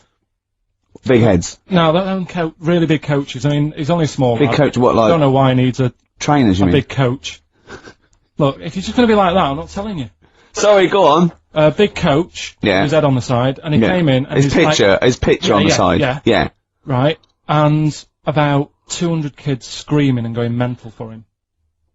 Really? I just don't think it's right. No, it's not. I mean, it's been around for what, a couple of weeks. And the way everyone keeps going on about his stuttering. What, you think they should really concentrate on worshipping worthy sort of things like S Club 7 and A1 and... Look... Who have been around for a year? So you pick on me when Steve's not around. It's only a joke, isn't it? Here he comes. Here he comes. He can't believe it. But it's just the way, like, they keep going on about the stuttering. Yeah. What's going on here? Well, you were late. What are we meant to do? We're playing on a record! Oh, we can't possibly go on without Steve. Oh, we need Sting. What? Hey? See, that's the reason you shouldn't do it without me. I meant nothing. I'll be on a good reason not to let you have this cup of tea. But I will anyway. Thanks. Cheers, thanks. Just saying that, Karl thinks all this nonsense about Pop Idol is a little bit sort of, shallow. Because they've not been around long enough to be worshipped by children. What were you saying there when you were talking to Unlike Santa Claus, who's been around, well, forever. Yes. He was in Leicester Square in a big coach of his own. Who was? Gareth. He's only a small lad. He had biggest coach I've ever seen. A coach? Yeah. One of those, like, National Express coaches. He just probably come down from wherever it is he lives. No, with his head on the side. What? We went through this. His own coach. Not like You mean like a tour bus? Yeah, but with his head on the side. With his face on the side? So it's his own coach. Was he driving it? Was he really nasty? We can't have a toilet break yet. You had your chance. Yeah. Sit down. But it's just wait till we get the service. I'm finishing this fag and then we're moving on. And if you're not back from the toilets, I'm gone. Yeah. It's a lovely restaurant here. Alright, Jeff. Well, you know the yeah, well, not my brother-in-law or anything. It wouldn't have been quite as snappy as that if he'd been saying all that. No. That's it. Everyone keeps talking about the stuttering, but they never go on about his asthma. And he's got really bad asthma. They don't. You're right, we should attack the asthma more as well. Do you think he's held that back for the final? Do you think he's bringing out the big guns for the final? Oh, and by the way, I've got... There's a asthma. The way he does that. Well, he's trying to. That's his not therapy. asthma, Carl. That's him trying to breathe in order to help him speak. That's his therapy. Have you guessed about the asthma? I thought you read this or something. What you thought his asthma was because he goes. That's him. He has to do that to get over the stuff. That's a therapist. I haven't got bad asthma then. What if you ever have kids? Maybe he hasn't got asthma. When you cross the road, don't bother looking both ways. Yeah. Just walk straight across. I love that. Am I the doctor saying that? Oh, not asthma. No, he does that. Has he? Oh, it's not asthma then. Okay, well, I'm stuck. We better operate. When they don't operate. It's just, no, he just fell over. No, yeah. I heard him breathing heavily. He's Yeah. probably got something lodged. I've got a story about breathing heavily after this next record. Really good.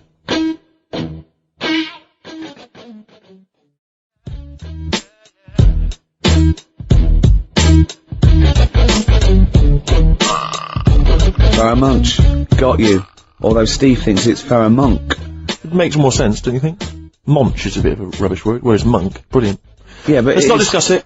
No, let's not get into a big highfalutin. Yeah, exactly. Phonetics argument. No. They can call themselves what they want. That's up to them. And good luck to them. Yep, good guys. Now, I am going to Pop Idol tonight. Yep. This is what started it until he said there was a young kid being screamed at by kids because he had his own coach with his head on the side. Yeah.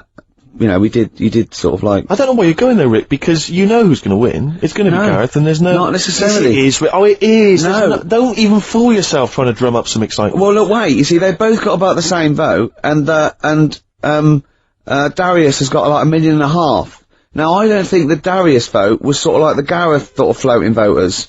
Because he's a cute kid and everything, and he sort of like looks like a pop idol. And, but he's not as good a musician. And I think maybe when people went for Darius, they were a bit kitsch, but I think they might... Do you want to make a wager? Oh, I bet Gareth will win. Exactly. You see? You may as well stay home, Rick. You just want to go to meet PJ and Duncan.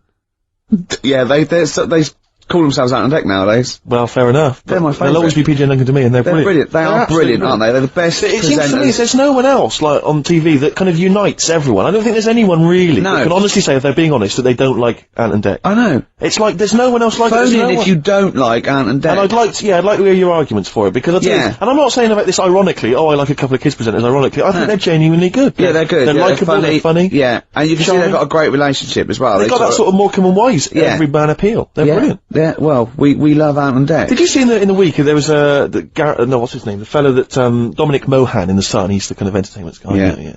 And, he had sort of 10 questions that should be answered about Pop Idol, because he thinks, everyone's got a vested interest in Gareth winning, And there are various questions, one of which was, why is it that Gareth only seems to stutter when he's being interviewed live? It's 'cause he's nervous, isn't it? Yeah. We've answered that one for you, Dominic. You realised that he'd written a list, and he didn't really have enough to fill up 10.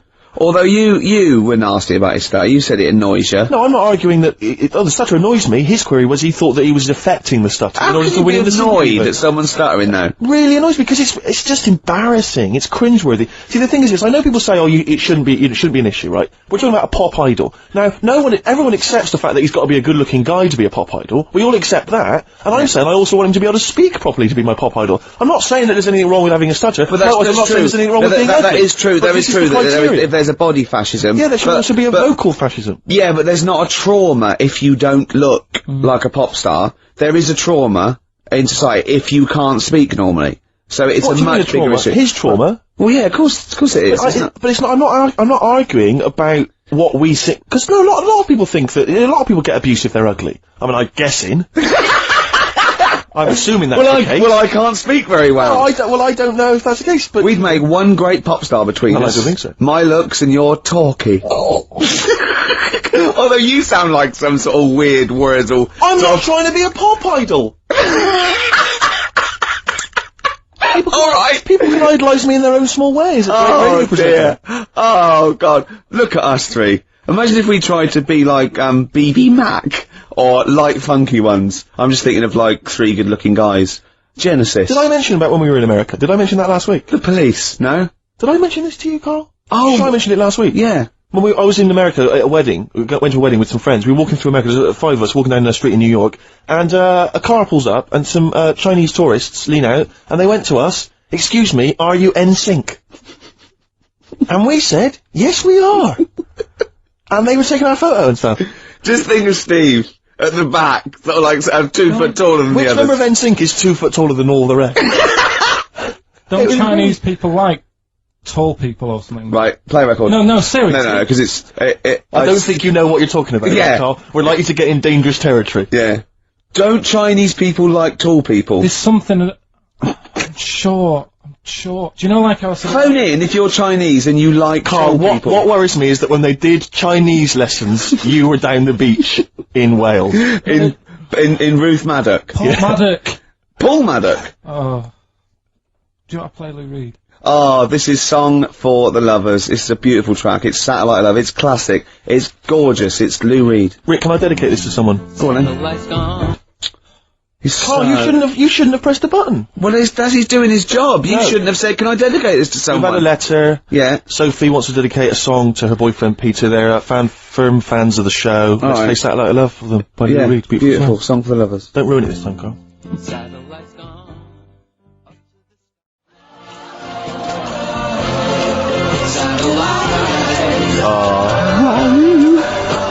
Oh, brilliant. How to ruin a song? Ricky Gervais. Do you want to explain what you were doing? I was just, singing along to the backing vocal. You're not just singing along. Doing it like a mental. Well, just give us a blast. Well, I haven't got my headphones on. I've got to do it in time, haven't I now? Because wait, was it? Is it finished? It's finished now. And it was just going, when Bowie goes, he goes, satellite, I was going, ah, like that. Yeah. But in Room 101, you're going to put irritating people. But it's something nice what making. Are you going to climb down that little thing and climb in yourself? It's sort of, yeah, maybe. You know they have sort of a visual representation of the thing that irritates them. They always have that, like Shakespeare, there would be a bust of Shakespeare's head. Just a picture of you. Yeah. Really? Oh dear. Bowie in the background, Satellite Love, Song for the Lovers. I should have like sung along on air. I love the idea of you when that came out, you know, sort of 17, got a girl back to your place, you know, just making out with her, just that record's on in the background, you just go, ow! I'm gonna have to shoot off now, Rick. Ow! Just leave me to it, I'm enjoying myself. Ow! I'll finish myself off. Ow! Oh dear. Oh, you can't do that. Oh, we've cheapened that song. Oh. You've ruined that song forever for me. No, I haven't. But it's see the thing about Lou Reed is because Perfect Day, just a genius song. But we can never play it now, can we? Because of that BBC act. No, because I'll tell you what's her name coming in at the end? M people. Yeah. I think she does with her Utterly ruined voice. That song. There's a couple of songs that have kind of like I always remember. And who's that one that goes? It's such a perfect day. Yeah, some Who's kind of that? opera ponce. Yeah. Yeah. Oh. Yeah. So that's a song. Any other songs ruined because of their association with things? That song, First Time, which was on the Coke ad. First time, first love. Ruined now 'cause that was on Coke. Wasn't that Fallen on Blondes? Oh, that was Robin Givens. Robin Givens, yeah. What was didn't Fallen on Blondes do something like that? No, not I just keep seeing Fallen on Blondes in the playlist. I think Fallen on Blondes they ruined their own career by writing songs. Yeah. It's becoming a feature. Yeah, we should play Fallen on Blondes one week. Rick, I was going to say something to you before we got sidetracked. What were we talking about, Carl? Oh, we were talking about, We nearly lost it then a bit, but I think we pulled it back. It's okay, no, we had a fascinating fact that we were going to Oh yeah, if everyone in China, Carl. This is true, Carl. Right, Carl, listen to wake this. up and listen. Listen, if everyone in China jumped, it wouldn't be hard to coordinate. They did hands across America. They did up yours, the laws, right? We can coordinate this. We can get the sun involved or something, right? Everyone, 1.2 billion or something, jumped up and down at the same time. Shut up. You're not explaining this clearly It would enough. cause a tidal wave that would destroy America. If every person in China jumped up at the same time, that would cause a tidal wave that would destroy America, apparently, according to physics. According to physics. I don't believe it. It is, no, true, it's a fact. We're not making this up. We both know this is a fact. We're not making it up. We've heard it, but obviously I don't know what that's based on. Someone going, just had a terrible thought, Mr. President. What is it? No, you know the atomic bomb and all that? Yeah, forget it. Forget it. If everyone in China jumped up and down, they'd wipe us out, right? You know what I mean? See, there should be some Chinese leader just threatening them with that. Yeah, just showing them a picture of everyone just poised. just pictures of China people just crouching. On pogo sticks. Exactly. Just a billion Or Chinese people. Just all stood on the Great Wall of China. About to jump off. That'd be brilliant. Oh, See, look dear. at God, he's dumbfounded, he's scared now. He's scared now, ain't you? But there's more chickens in the world than people. Oh, Oh! Play record. Well, that's brilliant. Fancy that, please get in touch.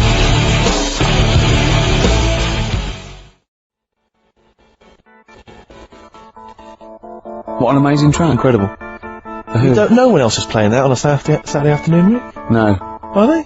No, I wouldn't have thought so. This has got to be the best intro of a rock song ever.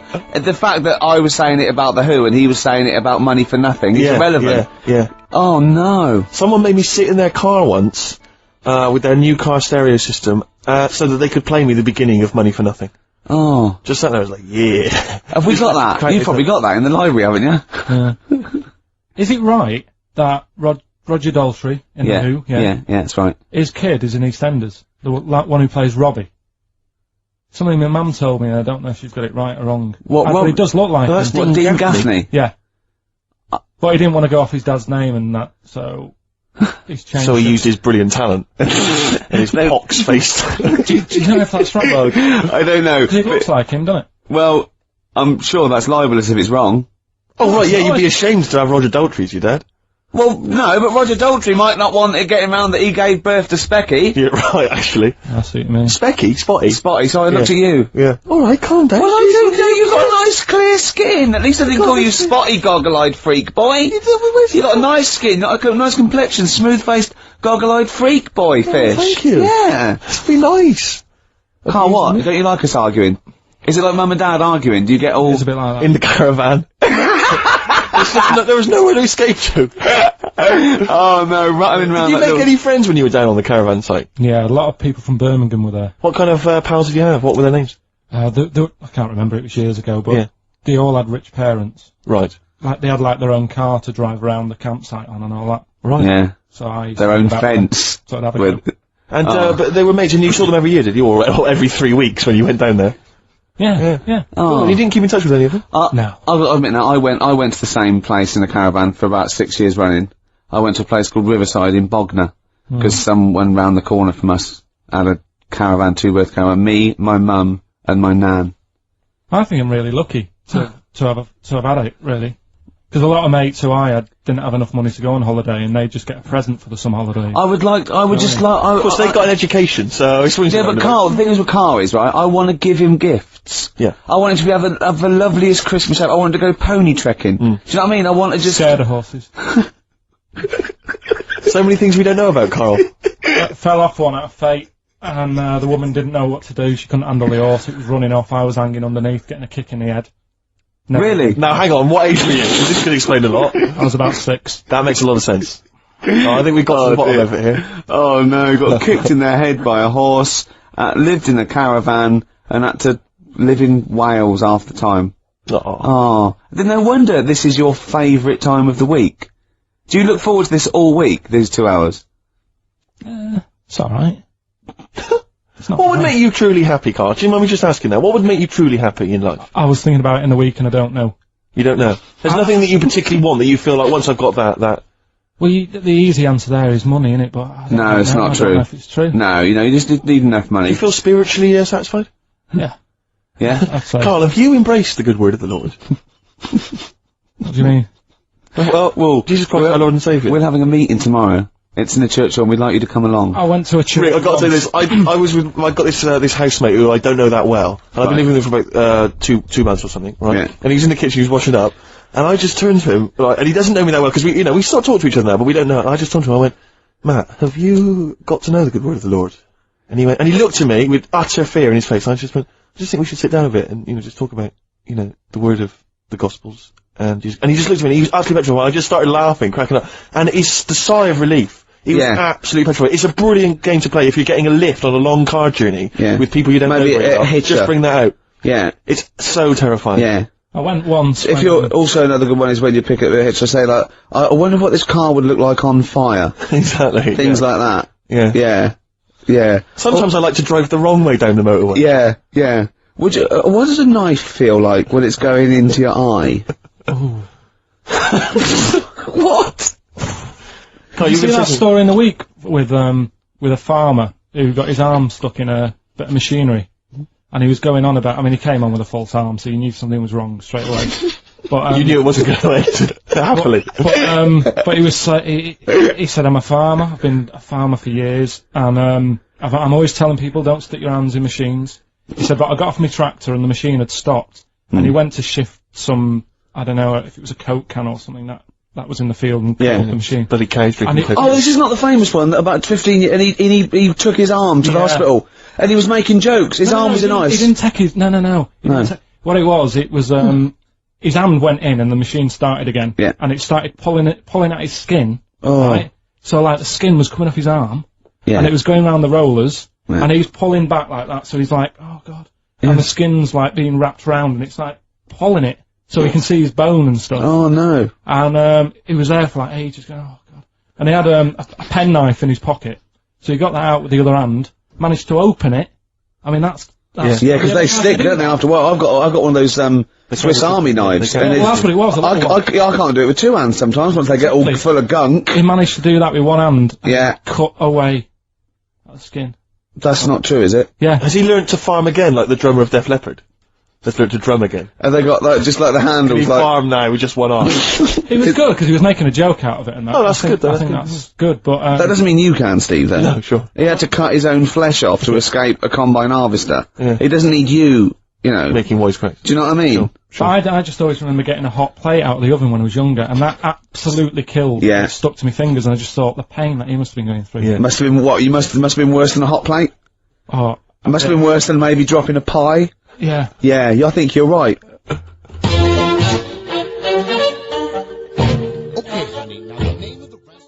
XFM. That's nearly it. That is pretty much XFM 104.9. Fast approaching 3 o'clock. It is indeed. Is that pretty much it, Carl? Is this our last link? I'd wrap it up. Yeah? Yeah, so would I, actually. It's a song for the ladies' time. And this is a song you put me onto, Rick. It's a beautiful song. You recall. Special View, a.k.a. Telescopic Love from The Only Ones. The B-side of Another Girl on Another Planet, their only hit, maybe? Well, yeah, I think one of them. But, some great stuff on the best of The Only Ones, which it's just a band kind of... Another Girl on Another Planet. That might be up for the best intro in a rock and roll record of all time. I'll put up Won't Get Fooled Again and Another Girl on Another Planet. Foxy, he's already putting up Money for Nothing. Exactly. So, maybe we'll run that competition next week. Yeah, although Walk of Life is particularly good. Here comes Johnny singing oldies, goldies, bebopalula, baby, here Oh, genius. Oh, nonsense. Walk of Life. Okay, so this is a Special View from The Only Ones, a song for the ladies, and that's it. See you next Goodbye.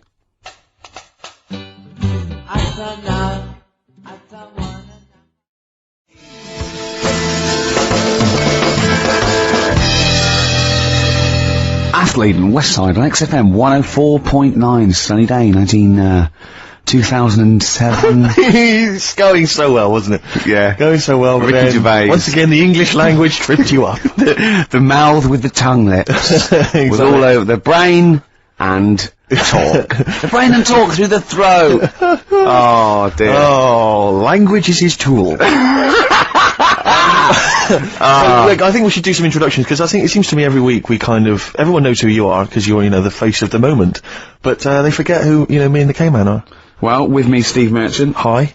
And the K-Man, who's our producer and friend. And can I just say that I really look forward to this show. Like, you know, I get, oh great, we're gonna do a show and we're gonna play some tracks we like and have a laugh. But now it's, I'm looking forward to meeting Karl. Of course. Honestly, I come in and I see his face and I go, alright. And I'm, you know, just great, like just a little friend. Do you know what I mean? You know when a kid comes around to play with him and you go, oh, and can I come out to play? And it's like the little friends. It's like that with Karl. Yeah. Yeah, and if we don't see him in the week, you see, we deliberately stay away from him in the week so that he'll be fresh to us. It was, go on. You start off friendly, like you did today, and as soon as Steve turns up, you start getting nasty and saying things about my little bald head. No, I said, look, okay, right, listen, let me explain. Karl was making the tea, and you know those bins, the sort of like a round sort of Metal Mickey type bin that you can take off a thing? I went, oh, that would make a good little helmet. It would make it look like Metal Mickey, because it's the same shape as his head. Sure. Right? And I put it on, and so far, so good, Rich. No problem there.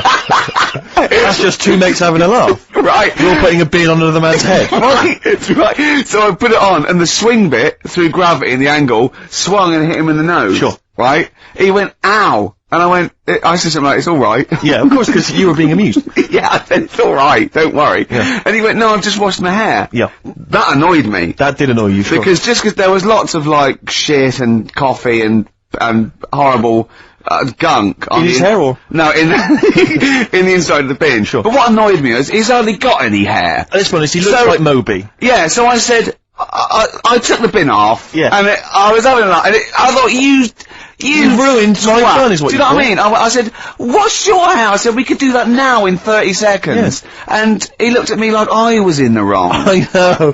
Rick, that annoys me about him. I know. That doesn't annoy me about him. But otherwise, he's like childlike. Yeah, You know, in so he's many other great. ways. He doesn't understand that he's hurting your emotions and your feelings, Yeah, Rick. but also, right, we were playing football, so I can't play football, right, and so we were playing Was that football. just in the office, or? Yeah, just in the Right, office yeah. before you came, right, and we were sort of kicking it back and forth, and I started kicking it a bit hard, and but he was quite good. I said, this is great, right, and we finished anyway, because we thought we'd break some, and I went, I bet you were quite good at football, weren't you?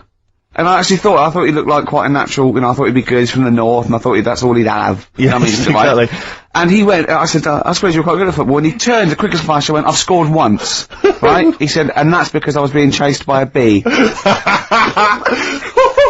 I went, save it! Yeah. He went, no, I said, please save it, because I want to tell Steve that. No, you can continue now. Please tell us the rest of the story. You've scored a goal once because you're being chased by a bee. Yeah, you've done it now, really. I was on the, There must be more to that story, man. I was in the school team. I wasn't that good as a kid at football, to Right. be honest. Mainly down to, I think it's because my dad wasn't into football. Right. And I think that's the way it works, isn't it? If your dad's into it, then you could be a footballer when you're older. Sure. Yeah. Because you're into it. And, so I was in the school team because I got on with the other lads. They let me in the team. Popular guy, yeah. Sure. And, yeah, I was stood there doing nothing because I didn't really know what to do. I never knew which way I was meant to be shooting. Yeah. Got all that messed up. Yeah, that is a I problem. just stood there, right, and with my hands behind my back, and something landed on me, on like this part of my thumb. You can't just point, it's radio. It's this bit here. Right, yeah. The The fleshy bit, of the thumb, yeah. And I thought, oh, what's that? And I looked down, and It's there's a his bee. thumb. Oh, it's a bee, It yeah. was a bee on me. So I start running, Yeah. try to get away from it, and bees, actually something interesting about bees, more chance of getting stung by a bee in windy weather than any other sort of weather. That's incredible. Anyway, so I'm running away. And he said there was no more. Extraordinary. I've already learned many things. You're being chased by the bees. So Windy. I'm running. It's on your thumb, is it still on your thumb now? It's sort of gripping onto me like a stag beetle. Clever. I love it. Oh, Or a bee. yeah. So I'm running, and I'm running towards, like, the goal. Yeah. Oh, God. And the ball comes to me. Yes. Wallop. Get it in. Brilliant. What happened to the bee there? Did it sting you? They die, don't they? I mean, ultimately it died, sure, but did that particular moment did it sting you? This was probably about 20 years ago, so I imagine. No. Once the bee stings So you, did that's it sting Yeah, but did it sting you? Yeah. Right, that was the question. When did it sting you? When I was playing football. Carl, do you mind me asking, you say you're on the school football team. Was there just 11 boys at your school?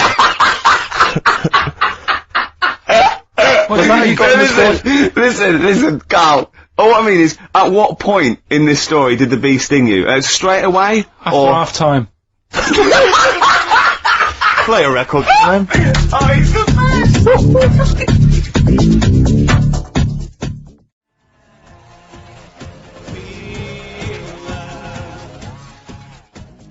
Depeche Mode, I Feel Loved, on XFM 104.9. It's about 17 minutes past 1 on this Saturday. Go on. Would never interrupt me when it's going that well. Sorry, I don't know what I was thinking of. That was my record, that was about 4 or 5 sentences. True. I don't They know had what I was thinking. I was semantics, bored of it. syntax, there was capital letters, full stops, Yeah. grammar, You didn't everything. even get the time out, did you? Why? What time was it? Quick, what time was it? I interrupted, 17 sorry, I minutes should have. past. I was so eager. 1. XFM 104.9, I'm Ricky Gervais, with me, Steve Smirch, Merchant. Smirch. and the K-Man. The K-Man, we're all giving ourselves nicknames now. Yeah. Can I just clear something up? This is only a very, very personal thing. Lots of people who listen to the show that I've spoken to, friends of friends and stuff, they think that I'm the guy that plays Gareth in The Office, because my voice is obviously very similar. It couldn't be further than the truth. That's so not the case. If anyone's listening, they think be it's further me. than the truth. It I could be don't like want a to take table credit playing for it. Mackenzie's performance. That's a guy called Mackenzie Crook. He's a brilliant actor. Yeah. Everyone's seen his performance. It's not me. Admittedly, he has loosely based his accent for the character on my accent, because obviously it's a comical accent. We all admit that. Yeah. We'll agree with that. But that's it. That's where the similarity ends. Yeah. Mackenzie's a good looking fella, isn't he? He's a good-looking lad. I mean, that's not You're not digging me. I know, because you're saying I'm a good-looking guy as well. You're just saying we're two differently good-looking guys. Yeah, Carl, it's all people are all different looks. I mean, you could say Brad Pitt's good looking, and then you could say George Clooney's good looking, and they're both great looking blokes. They don't look alike. Exactly. So for me to say Steve and Mackenzie aren't alike, Mackenzie's a good-looking fella. Exactly. You know, Just mean if you that- look just at the says Venn I'm diagram there, they weren't mutually exclusive. There would be a crossover of good-lookingness. Yeah, and I'm that'd in be that pool with Brad Pitt and George Clooney. Wow. Well, it's quite a big pool, Rick, and I'm in there, certainly with them. Yeah, not... I mean, I'm in one of those Venn diagram circles. You are, yeah, you're over this one. See what's in there? I noticed that's a separate one, floating off from all the others. Yeah, lizards and parrots. Ah, right. Okay, right. so it's good to be included in something, though. It's good to be part of a gang, Carl. That's very important. Yeah. Right, if that's cleared up. Depeche Mode there, and I Feel Loved. Who'd have thought Depeche Mode would have been that huge? I think I was seeing those little lads from Basildon with little plinky plonky. I thought that'd be they'd be like Visage or something. That'd be it. And now they're stadium rock fillers. They're huge. They conquered America. He went through some hard times. He came out the other way, and well done. But see, I think what you just said there is a very good example of why they are and why certain other bands aren't. Because if you think about it, for me, you see, whenever I think of a band name, if I see a new band's come along or whatever, I always use a very simple test, which is, can you imagine that you're the announcer at a huge event? Maybe it's like broadcasting around the world, like Live Aid or Nelson something. Mandela or it's a concert. Nelson Mandela Freedom concert. Yeah. And you can imagine someone He's there. Nelson's there. Yeah, Everyone's with the there. Spice Girls. Oh, they're all there. But you can imagine someone saying, ladies and gentlemen, please welcome to the stage, Depeche Mode. Yeah. It's like, The Rolling Stones. The Who. Exactly. But you can't imagine someone saying, ladies and gentlemen, please welcome to the stage, Visage. Ladies and gentlemen, will you please welcome our headline act? Welcome Idlewild! Exactly. Ladies and gentlemen, please welcome to the stage, Ned's Atomic Dustbin. It doesn't... Do you know what I mean? You just know The Levelers! some bands aren't going to make it. Ladies and gentlemen, please welcome to the stage, Mega City 4! Do you know what I mean? It's So it's a simple test. We'd like you to do that at If home. you're thinking of starting a band, or you've just named your band, you're just beginning, just phone in, tell us, or email in, tell us what your band name is, and we will use that simple test. And we will do the test. Ladies and gentlemen, will you please welcome to the stage... The Franken Walters! Jimmy Eat World! Ladies and gentlemen, please welcome to the stage, Cooper Temple Claws! I don't think it's going to happen for those lads. It's a good It's one. a simple test anyway, but 100 reasons, please welcome to the stage, 100 reasons. 100 reasons I think would work quite well. I'm just going to give the email address, ricky.gervais@xfm.co.uk.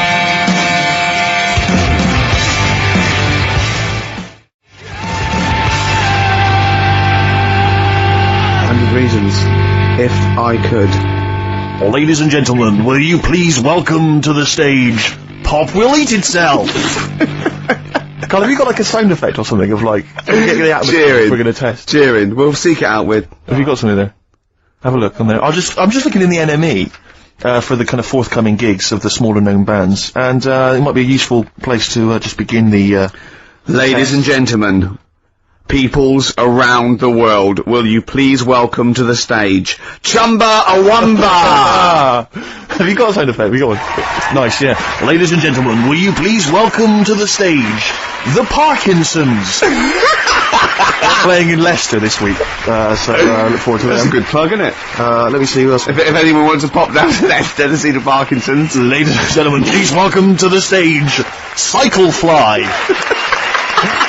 Okay. Oh, there's a genuine one here. This is someone, Simon's emailed and he says, will you just test this name for us? Okay, Carl, if you can, there you go. Ladies and gentlemen, will you please welcome to the stage, Coach? Not utterly convinced. No. Not too I bad. know. It's not I'm worried about the sound effect. We start to sound like Chris Moyles or something. when we well, play a sound he's a effect. top broadcaster. Everyone loves him. Losing weight as well. He is hilarious. Funny man. Just, there's one more coming here. I'll just check this one. Ladies and gentlemen. Ladies and gentlemen, will you please welcome, this is Chris in Oxford, ladies and gentlemen, please welcome, meanwhile back in communist Russia.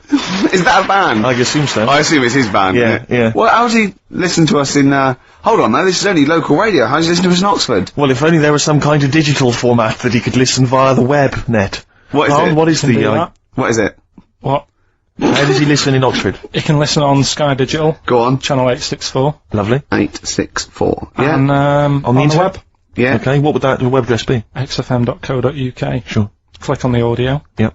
and you get XFM 10 seconds behind it actually happened. Perfect. Just out of interest, what's the point of saying that if they can't sort of get us in London to listen to that because they won't be. And they're either in London, so they won't go through this nonsense, or they're in Leicester, and they can't hear us saying Sky Digital. Yeah, we haven't thought that through at all. Because you might work in London for a bit, and then have a go back and spread the word. And, like, leave. Yeah. Go back and spread the word. Disciples. Move back to Leicester. Yeah. Tell your mates. Yeah. Soon, any number of combinations. Soon, XFM is the most listened to radio station in Britain. Yeah. What we need is people on Radio 2 to give it a plug every day. That'd be ideal. Yeah, or Radio 1. Yeah. Any of the big rivals. Virgin. Yeah. I mean, we've often plugged Virgin. It's a good station. 105.8 Virgin Radio London. It's a great station. Really good station. Hard 106.2. Lovely. You're listening to Magic 105.4. Are you're getting quite a lot of voiceover work now, aren't you? I am. Yeah. That's not. I've stopped all that though. Have you? Yeah. Oh right. Okay. Yeah. No, it's all right. It was good. Well, I'm all right now. I've got a bit of money. Classic 60s bands. I've just suddenly. Ladies and gentlemen, will you please welcome to the stage The Scaffold? Oh, The Scaffold. You remember The Scaffold, Carl? You picked the lead singer looks a bit like him, but you know his brother that is in The Scaffold, don't you? Mike McGear. Do you know his brother that is? What? Do you remember The Scaffold? They did, we'll drink a drink, to Lily the Pink, the Pink, the human race. Yeah, thank you very much for the entry, Iron. Do you know whose brother that is? Whose brother?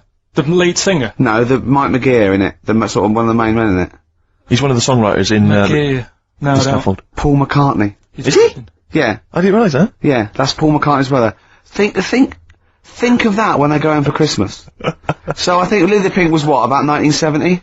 Yeah. It was number one, wasn't it? Christmas number one? Yeah, big number one, yeah. I don't know if it was Christmas number one. Two Little Boys was 1969, last year. No, it definitely was number one. Yeah, but I don't know if it was Scaffold Christmas was. It was, because I remember I did it in Really? Yeah. Wow. So they go home at Christmas and Mrs. McCartney goes, alright boys, how are you, Paul, how are you doing? I'm just starting a new band called Wings. Yeah, this is Linda. Alright, sit down.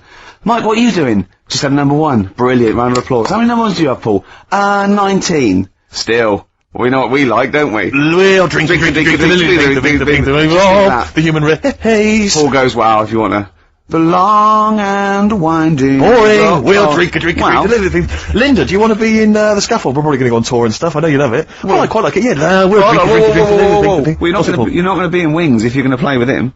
Well, I got make a tricky decision. I mean, that's a great song. Everyone's loving it. It's Christmas number one. What are you doing eating his bacon? Well, I love it. You don't eat bacon. Yeah, but I love the music. He's a great guy. Stop it! What are you doing? Well, I just, I love the music. We'll drink a drink. No, you don't. Yesterday.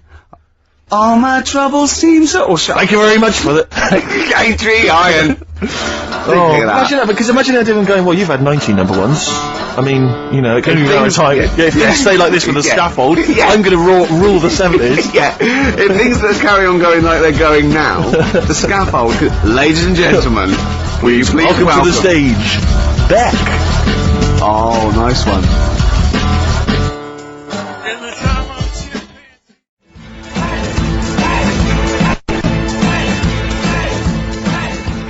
Dandy Warhols. Ladies and gentlemen, please welcome the Dandy Warhols. There you are, it's never going to That sounds like Levellers crossed with Wonder Stuff. Rubbish, isn't it, really? I mean, it's fine, it's chirpy. It's a nice old song, but it's not...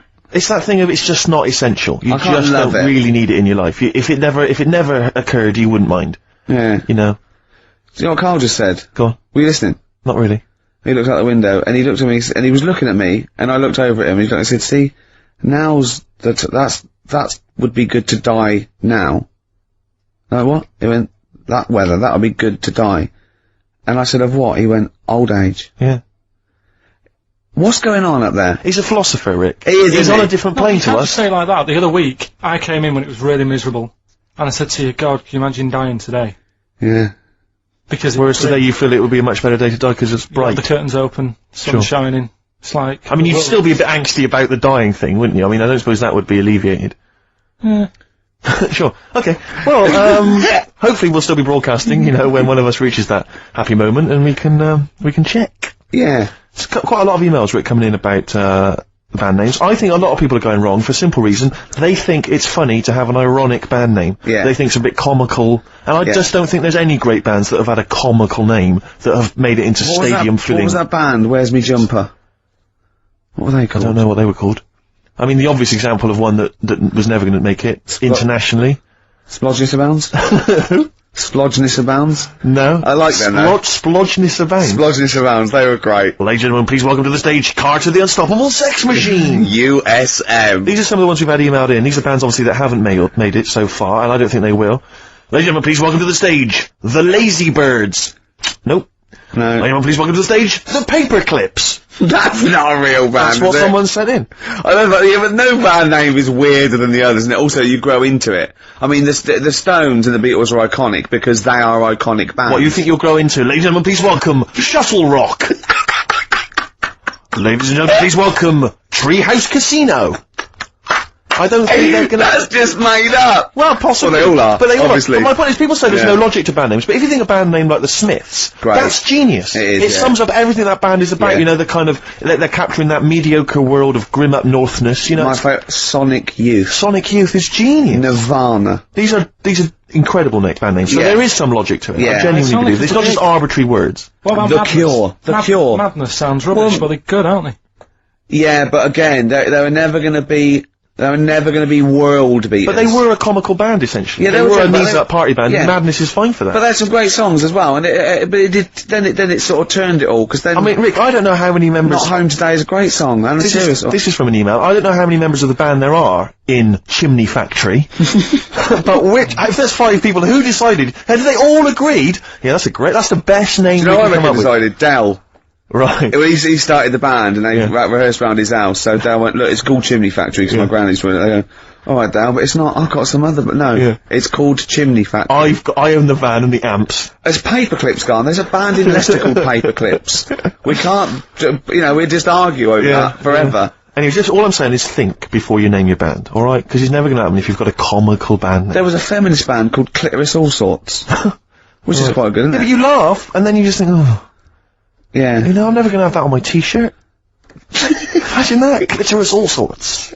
It's that time of the day now, talking of that. Yep. Song for the Lovers. Sure, it's beautiful. Now, Steve, I mean, I will play great old tunes till the cows come in. We got to give them a little bit of Dandy Warhols and Air and Athlete. I know that, and they're great, they're good, right? But, I wanted to play a Cat Stevens song, but I thought I'd better not, because I've, play that a little bit. And we quite like resurrecting old reputations, don't we? People like Elton John who had bad faces, or David Bowie. People and, whose names now are largely laughed at in the serious or rock people that circles. people might not have considered. I thought Cat Stevens, oh no, Rod Stewart, I thought. Well, see, Rod Stewart, many people now are thinking of the leopard hot pants and the ludicrous hair. I think I'm sexy and all those sort of awful stadium sort of disco things, but he wrote beautiful tracks from Maggie May and I thought, hold on, 2 birds with 1 stone. What about a Rod Stewart song written by Cat Stevens? Wow. Is there such a thing? The first cut is the deepest. Let's hear it, Rick. On this album as well is The Killing of George. Georgie Part 1 and 2, remember? About the gay bloke. Georgie Boy was gay, I guess. His favourite song. Carl's favourite song, right? And I was going, oh yeah, I remember that, yeah. I said about, and I said, did not intend to take his life, he just pushed it when he gets mugged and killed. Do you know what he said? Go on. I was sitting outside, I was singing, he went, well, as I said, they go out too late. They go out too late? He meant gay people go out too late. He went, no, they do. I went, what do you mean? He said, well, they're always out, they go out when people are coming home. He said, if he'd have been in bed by 10, he'd still be alive today. That's a sobering lesson. And he went, Carl. there's one that works here and he's shattered every Monday. Oh, if you're gay and you're listening, just be in bed earlier. Go out when sensible people go out. Yeah. You're right, we're not on the continent, Carl, If you're gay and you're not in bed by 10, go home. Yeah. I don't get it. First cut is the deepest, Rod Stewart. Song for the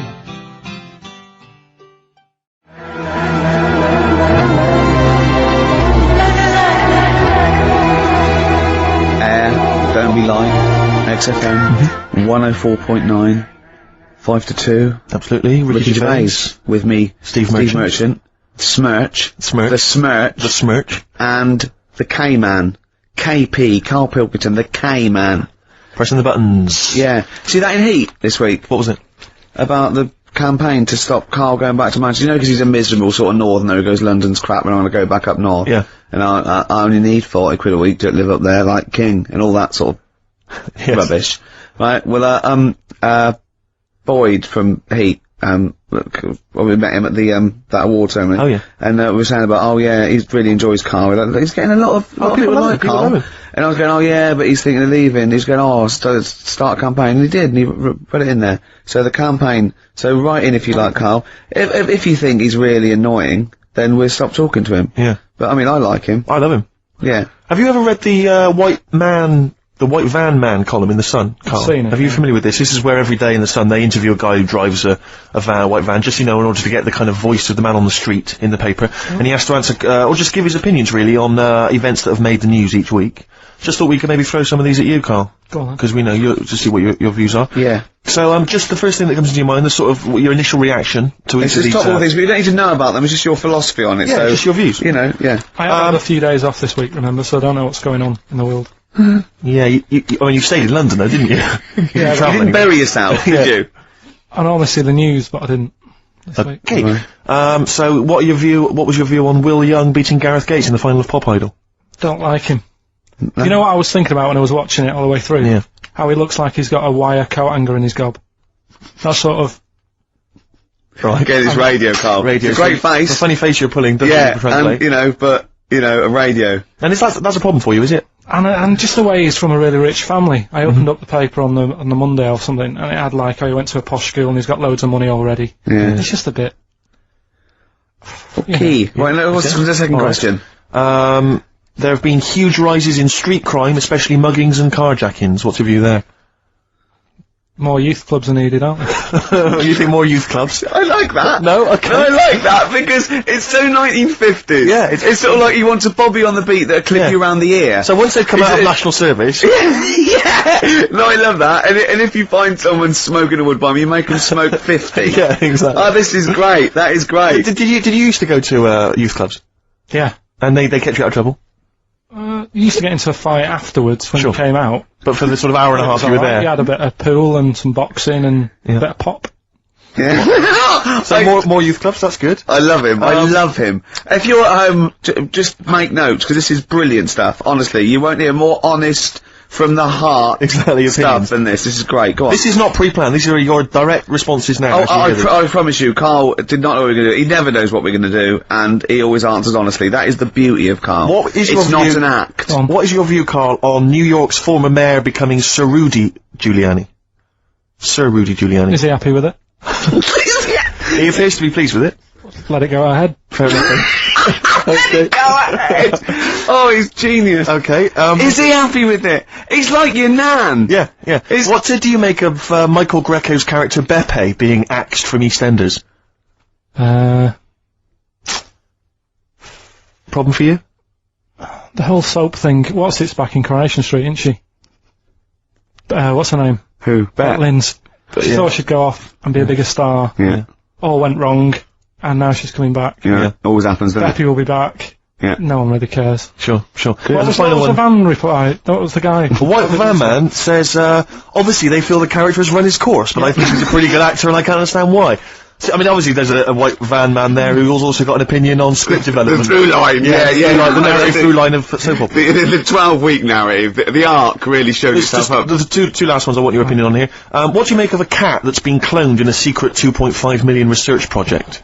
To find out what? If they can clone cats, yeah. Have they had to hurt it? Sorry? Have they had to sort of hurt it to do that? Have they had to hurt it? Yeah, or is it just scraping its tongue for some stuff? I think the cat's fine. The point is that they're cloning another creature which is potentially very dangerous. Have you seen that film where they bring Hitler back? That cat. What if that cat turned out to be a world dictator? Exactly. What do you reckon of cloning generally, Carl? You concerned about it? I think they're cloning for organs, they grow them for the, Do you know what cloning means? Yeah, it's when you, make something else that's the same, isn't it? Right. Yeah, I mean, it's not going to do any harm. Okay. And, great. And finally... Put you on the World Council. Yeah. Finally, what do you make of some city workers who were caught bonking in the glass lifts of the Lloyd's building? What do I make of it? Yeah. Is that a problem for you? Do you think that's unprofessional? Was it the lunch break, or...? I think it was lunch break. It was their own... Alright. It's their own time, I think, fair enough. It only takes 45 seconds to go from the bottom to the top. Is that a problem? They moved quickly. They acted, on instinct. Do you think fair enough? If that's their natural instincts and they're both consenting, you think fine? Yeah. Okay. Yeah. Thanks very much, Carl. Thanks very much, Carl. Carl, we'll have more of Carl's world-weary opinions next time on the show. Listen, I want to play a track that I love. I can't wait for this track. It's by a great band. Just gonna do, before Steve does this, coming up, we're gonna give away a great game. I'm sort of clearing out my flat with tidying out, and then we've got, you know, a lot of junk there. And, we're gonna give away a great game coming up. You've seen it, Steve, you're excited. I'm looking forward to that. Look forward to that. It's a board game that we're all gonna sign. It's gonna be signed by Gervais, Smirch, KP the K-Man. So you could win that. The classic album Copper Blue by Sugar. Listening to it again recently, reminded how good it was. Yeah. This is the track Hoover Dam. Play it.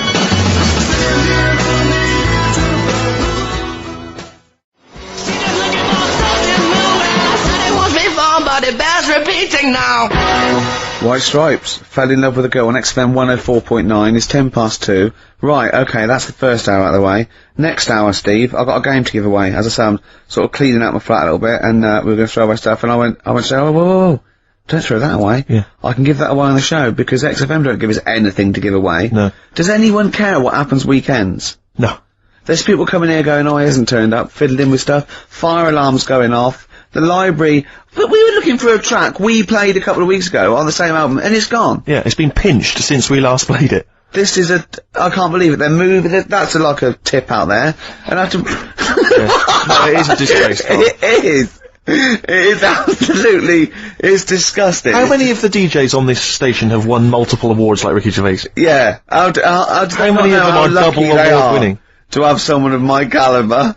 I hurt my ankle, didn't I? Moving a chair. I had to even move my own chair in here, and I hit my ankle. That'll teach me not to wear socks. Yeah. The socks would have just taken out the sting. I think just walking around barefoot generally is bad. You know, there's the needles, Rick, there's all sorts I of know, stuff. or that, well, Posh does it in her video, she walks around barefoot. Oh, you love My it. heart's got a mind of its own. Ricky absolutely loves the current Victoria Beckham Yeah, film. I like the sentiment, my heart's got a mind of its own. It's sort of like, doesn't matter what I'm thinking in my head, my heart says something else. Of course, what we did for the last week was change the lyrics. Just walked as you around do. for ages. Does anyone else do that? Just going, things like, my wife's got a cock of her own.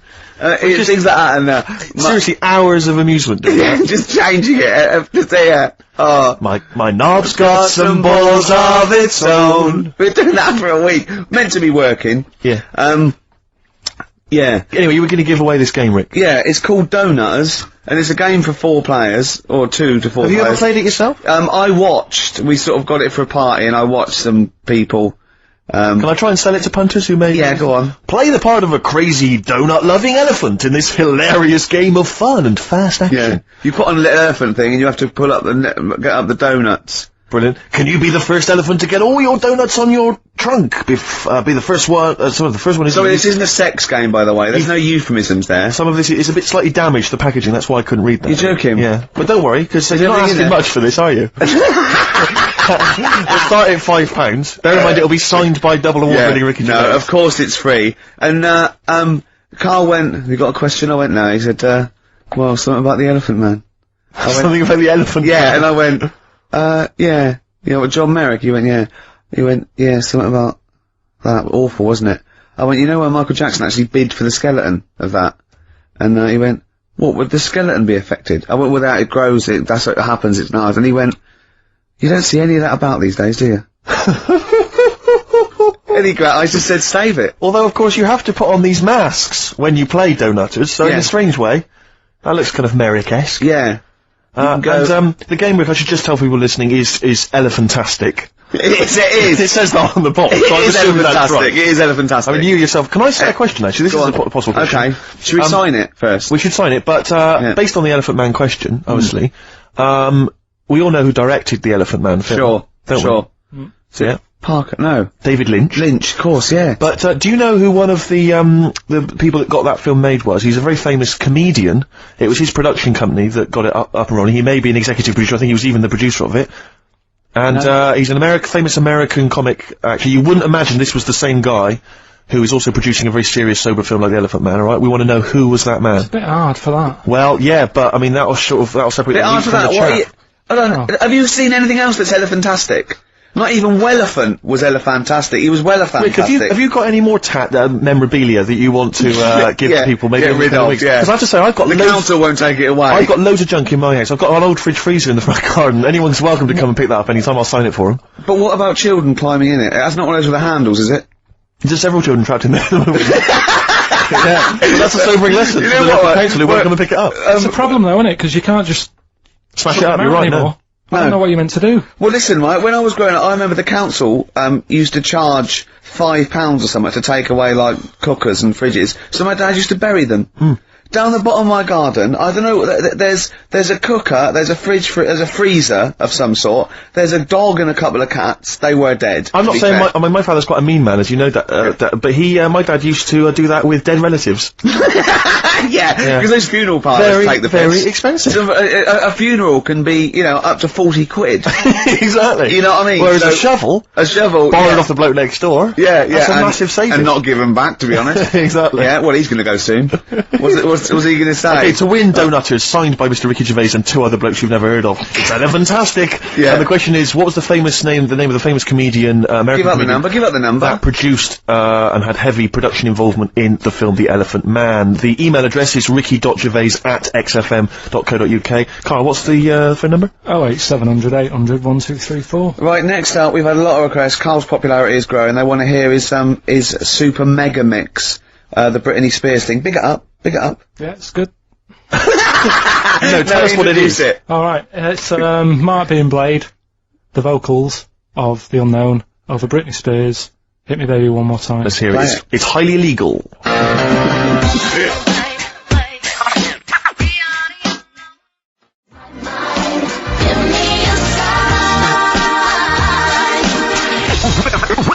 We're fantastic.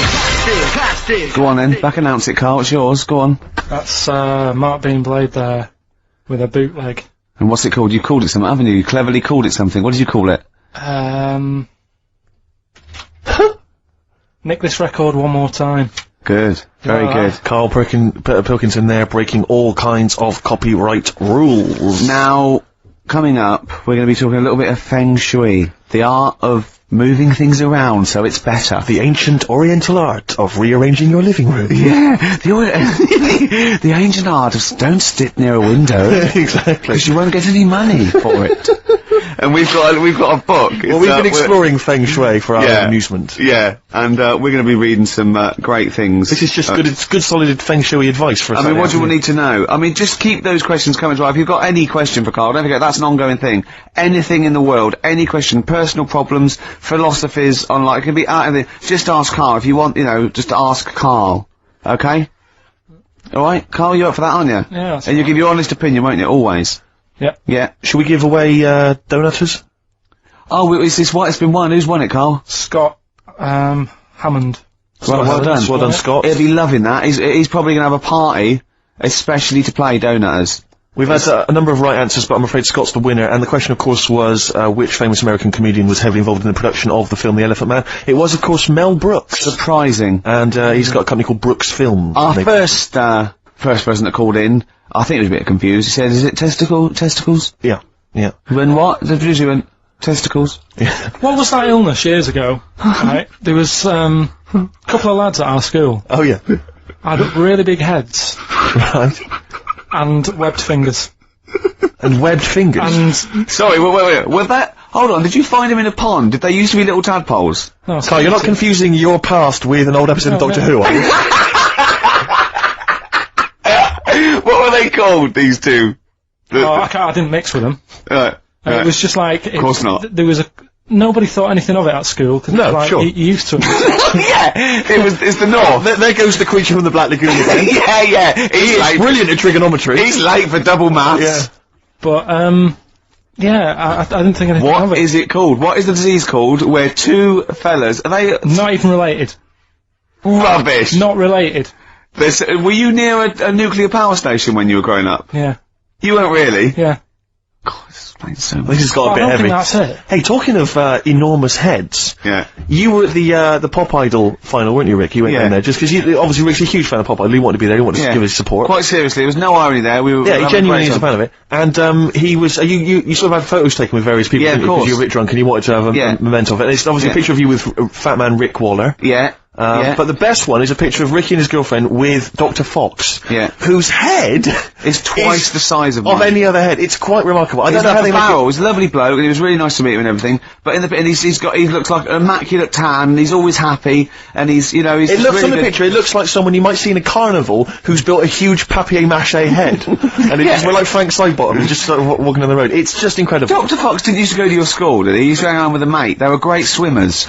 They were brilliant swimmers. Oh, God. Have we got another song lined up? Yeah, what are we going to play? Bit of Pharomonge. Bit of who? Pharomonge. Let's hear it.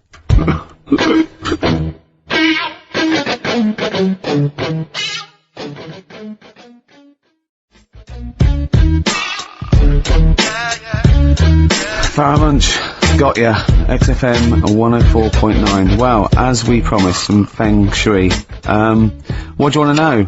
Ratio of witness. It's one of those little books that you see at the sort of like the front desk of like Waterstones or Dillon's or one of those. And it's just, it's a little guide. It's, should I say what it is? I'm allowed, aren't I? Lillian Two's little book of, Feng Shui. And, obviously you can't go into it in depth, but it's some little, you know. Just some little sort of nuggets, I suppose. Yeah, ratio of windows. The ratio of windows to doors in your rooms should not exceed 3-1. Too many windows calls all your luck to seep away. Obviously. Hello. It is also better not to have windows on the wall opposite the door. Is that the case in your place, Carl? Because you may need to brick that up when you get back later. I always remember, I used to work nights. Yeah. Right? And it was when my brother just sort of got kicked out of the army. Yeah. And my mum and dad went away on holiday, so he was staying with us. He's got to write a book, this bloke. You've got to write a book, Carl. Go on. I came back, and there was women everywhere. There's women in every bed in the house. I thought, where am I going to sleep? Had he set up a brothel? What? So, no, it's just a bit of a one. That's impressive, though, a girl in every single bed, I mean... So he was mad. So, I slept on the sofa downstairs, and I didn't sleep that well. Yeah. But I slept on it before, when it was facing a different way. Sure. And I had a good sleep. So for you, that's proved the worth of Feng Shui? Yeah, I think there's something in it. Do you honestly think there's something in it, though? Yeah, I do, yeah. Okay, we'll just read a few of the others, Rick. Okay, well, it's not. I think most people know this one. Display the three-legged frog for luck. Look for a three-legged frog. You can buy one from any Chinese supermarket, and place it in the vicinity of your front door, facing inwards as if it has just come into the house. Don't place the frog facing the door! Please. Oh, come on, people. What? Think before you place your frog. I mean, this really is... I mean, but... What's the last page? Because that will be the most important one, won't Do you reckon? Yeah, the last one, the wealth vase. Make a wealth vase and keep it hidden in your cupboard. It can be made of gold, crystal or glass. Can I just say something? If you've got a vase made of gold, you're probably alright for money anyway. Yeah, sure. But this is the wealth vase. How do you make the wealth vase? Fill it with semi-precious stones and with soil taken from a rich man's garden. So just find the soil of a rich man. Take some soil from the... This is like bury a piece of steak and the water will go. Yes. I have a tooth of frog. This is... Is the one there with the gods? Can you find that one? Oh, where's that one? Yeah. What do you make of Feng Shui, Carl? Is it something you believe in? Well, like I said, I didn't sleep well on the sofa when it was... So for you, that's proof positive. Yeah, you've got to get it right, haven't you? I'd like Carl to read this out. Okay. Yeah, do you mind? Read it out, just read it out loud. Which one? Yeah, the gods are here, right, okay. Just read that, that's such a good bit. The gods of wealth into your home. Yeah. The Chinese have several gods of wealth. Yeah. Which they display in their homes to attract... what? Prosperity. Prosperity. Oh, yeah. Yeah. My personal favourite is Chi Yi. Yeah. Who sits on a tiger. He sits on a tiger? Yeah. Okay. Wait. It's pretty difficult to find this fella. Yeah. If you could use Kang Kung, or the 3-star gods, oh no. Read them out! Read out the names of the star gods. Read F-U-K.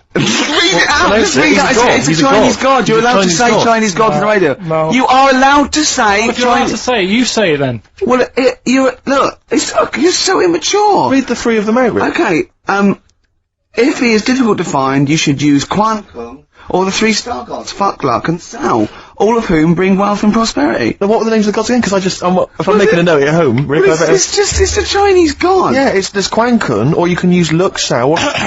You can't. What? But it's a god. F-U-K. That's how it's... Yeah, I assume. I don't know if we're pronouncing it wrong. I really apologise. Apologies if we're offending anyone who's of an Oriental persuasion. But that's Kwangtung or Luk Sao or Fuck. And any of those gods are available at a Chinese supermarket. Near you. Yeah. That's Feng Shui. It's an ancient art. You can't give me that look.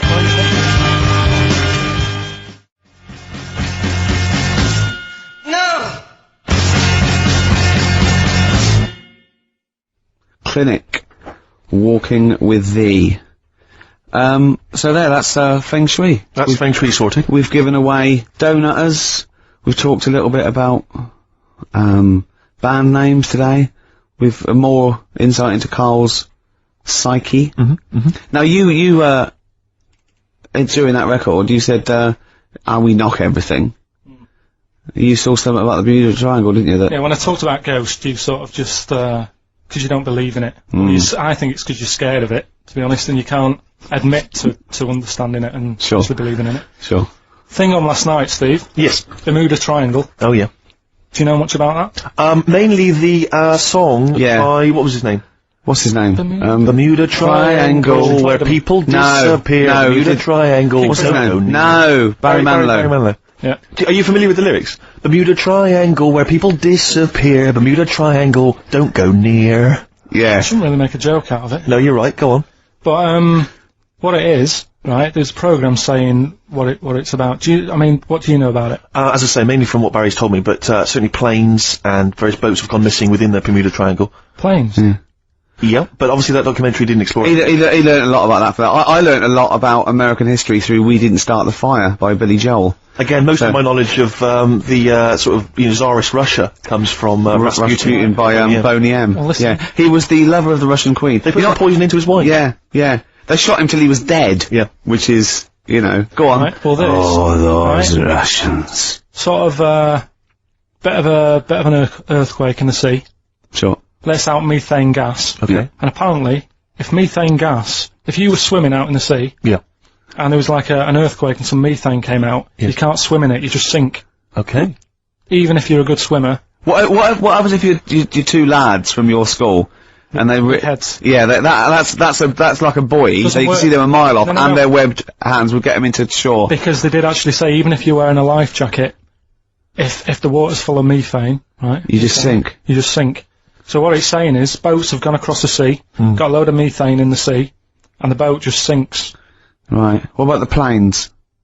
Is it then sort of planes with little sort of floaty things on? Could be. That'll be the sort they've landed in the sea. Right. And methane's coming. Well, sorry, Carl, what did the documentary say? Not I imagine. Yeah, your hypothesis might be one thing. What did they say on the documentary? They didn't cover that bit. They didn't cover the planes. They didn't do the planes. Something else they said about it, though. Go on. Loch Ness, the monster. Yep. Sure. Probably doesn't exist. Okay. What it is... Interesting. Hold on, interesting. Oh, interesting. What they thought Loch Ness probably didn't exist. Curious viewpoint. Hold on. What proof have they got for that, Carl? How can they go around saying stupid things like that? It's methane. Right. In Loch Ness. And people have seen, what's the lake it's in? Loch Ness. Yeah. It being the Loch Ness Monster. Yeah. That's where it lives. That's how it finds its way home. That's certainly the clue. Yeah. Again, Carl, that's the clue. Yeah, it's a clue. And if it's wondering, it goes, excuse me, would you know where, I'm being the Loch Ness Monster, where would I be going? Oh, you'd be going to Loch Ness if that's your home.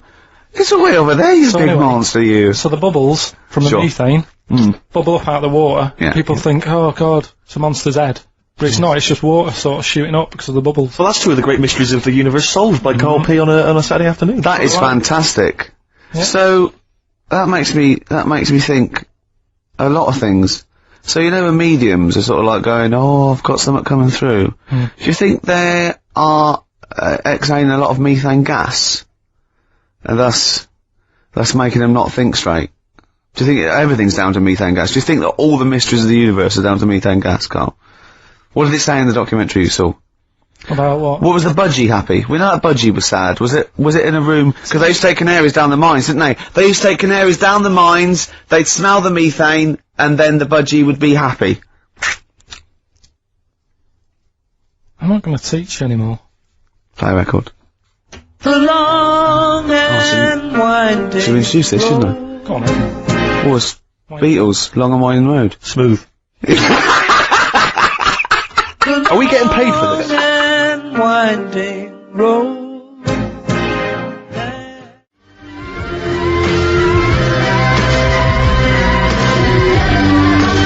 Our Freaks Electric, Richard X and the Sugar Babes on XFM 104.9. Well, nearly through. We've had a few laughs again, a few tears. Absolutely, as always.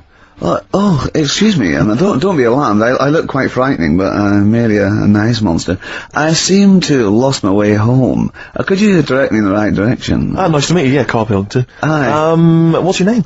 Why do you need to know my name? Well, it might help me to find out where you come from. Oh, my name's the Loch Ness Monster. Okay, alright. Give me a second.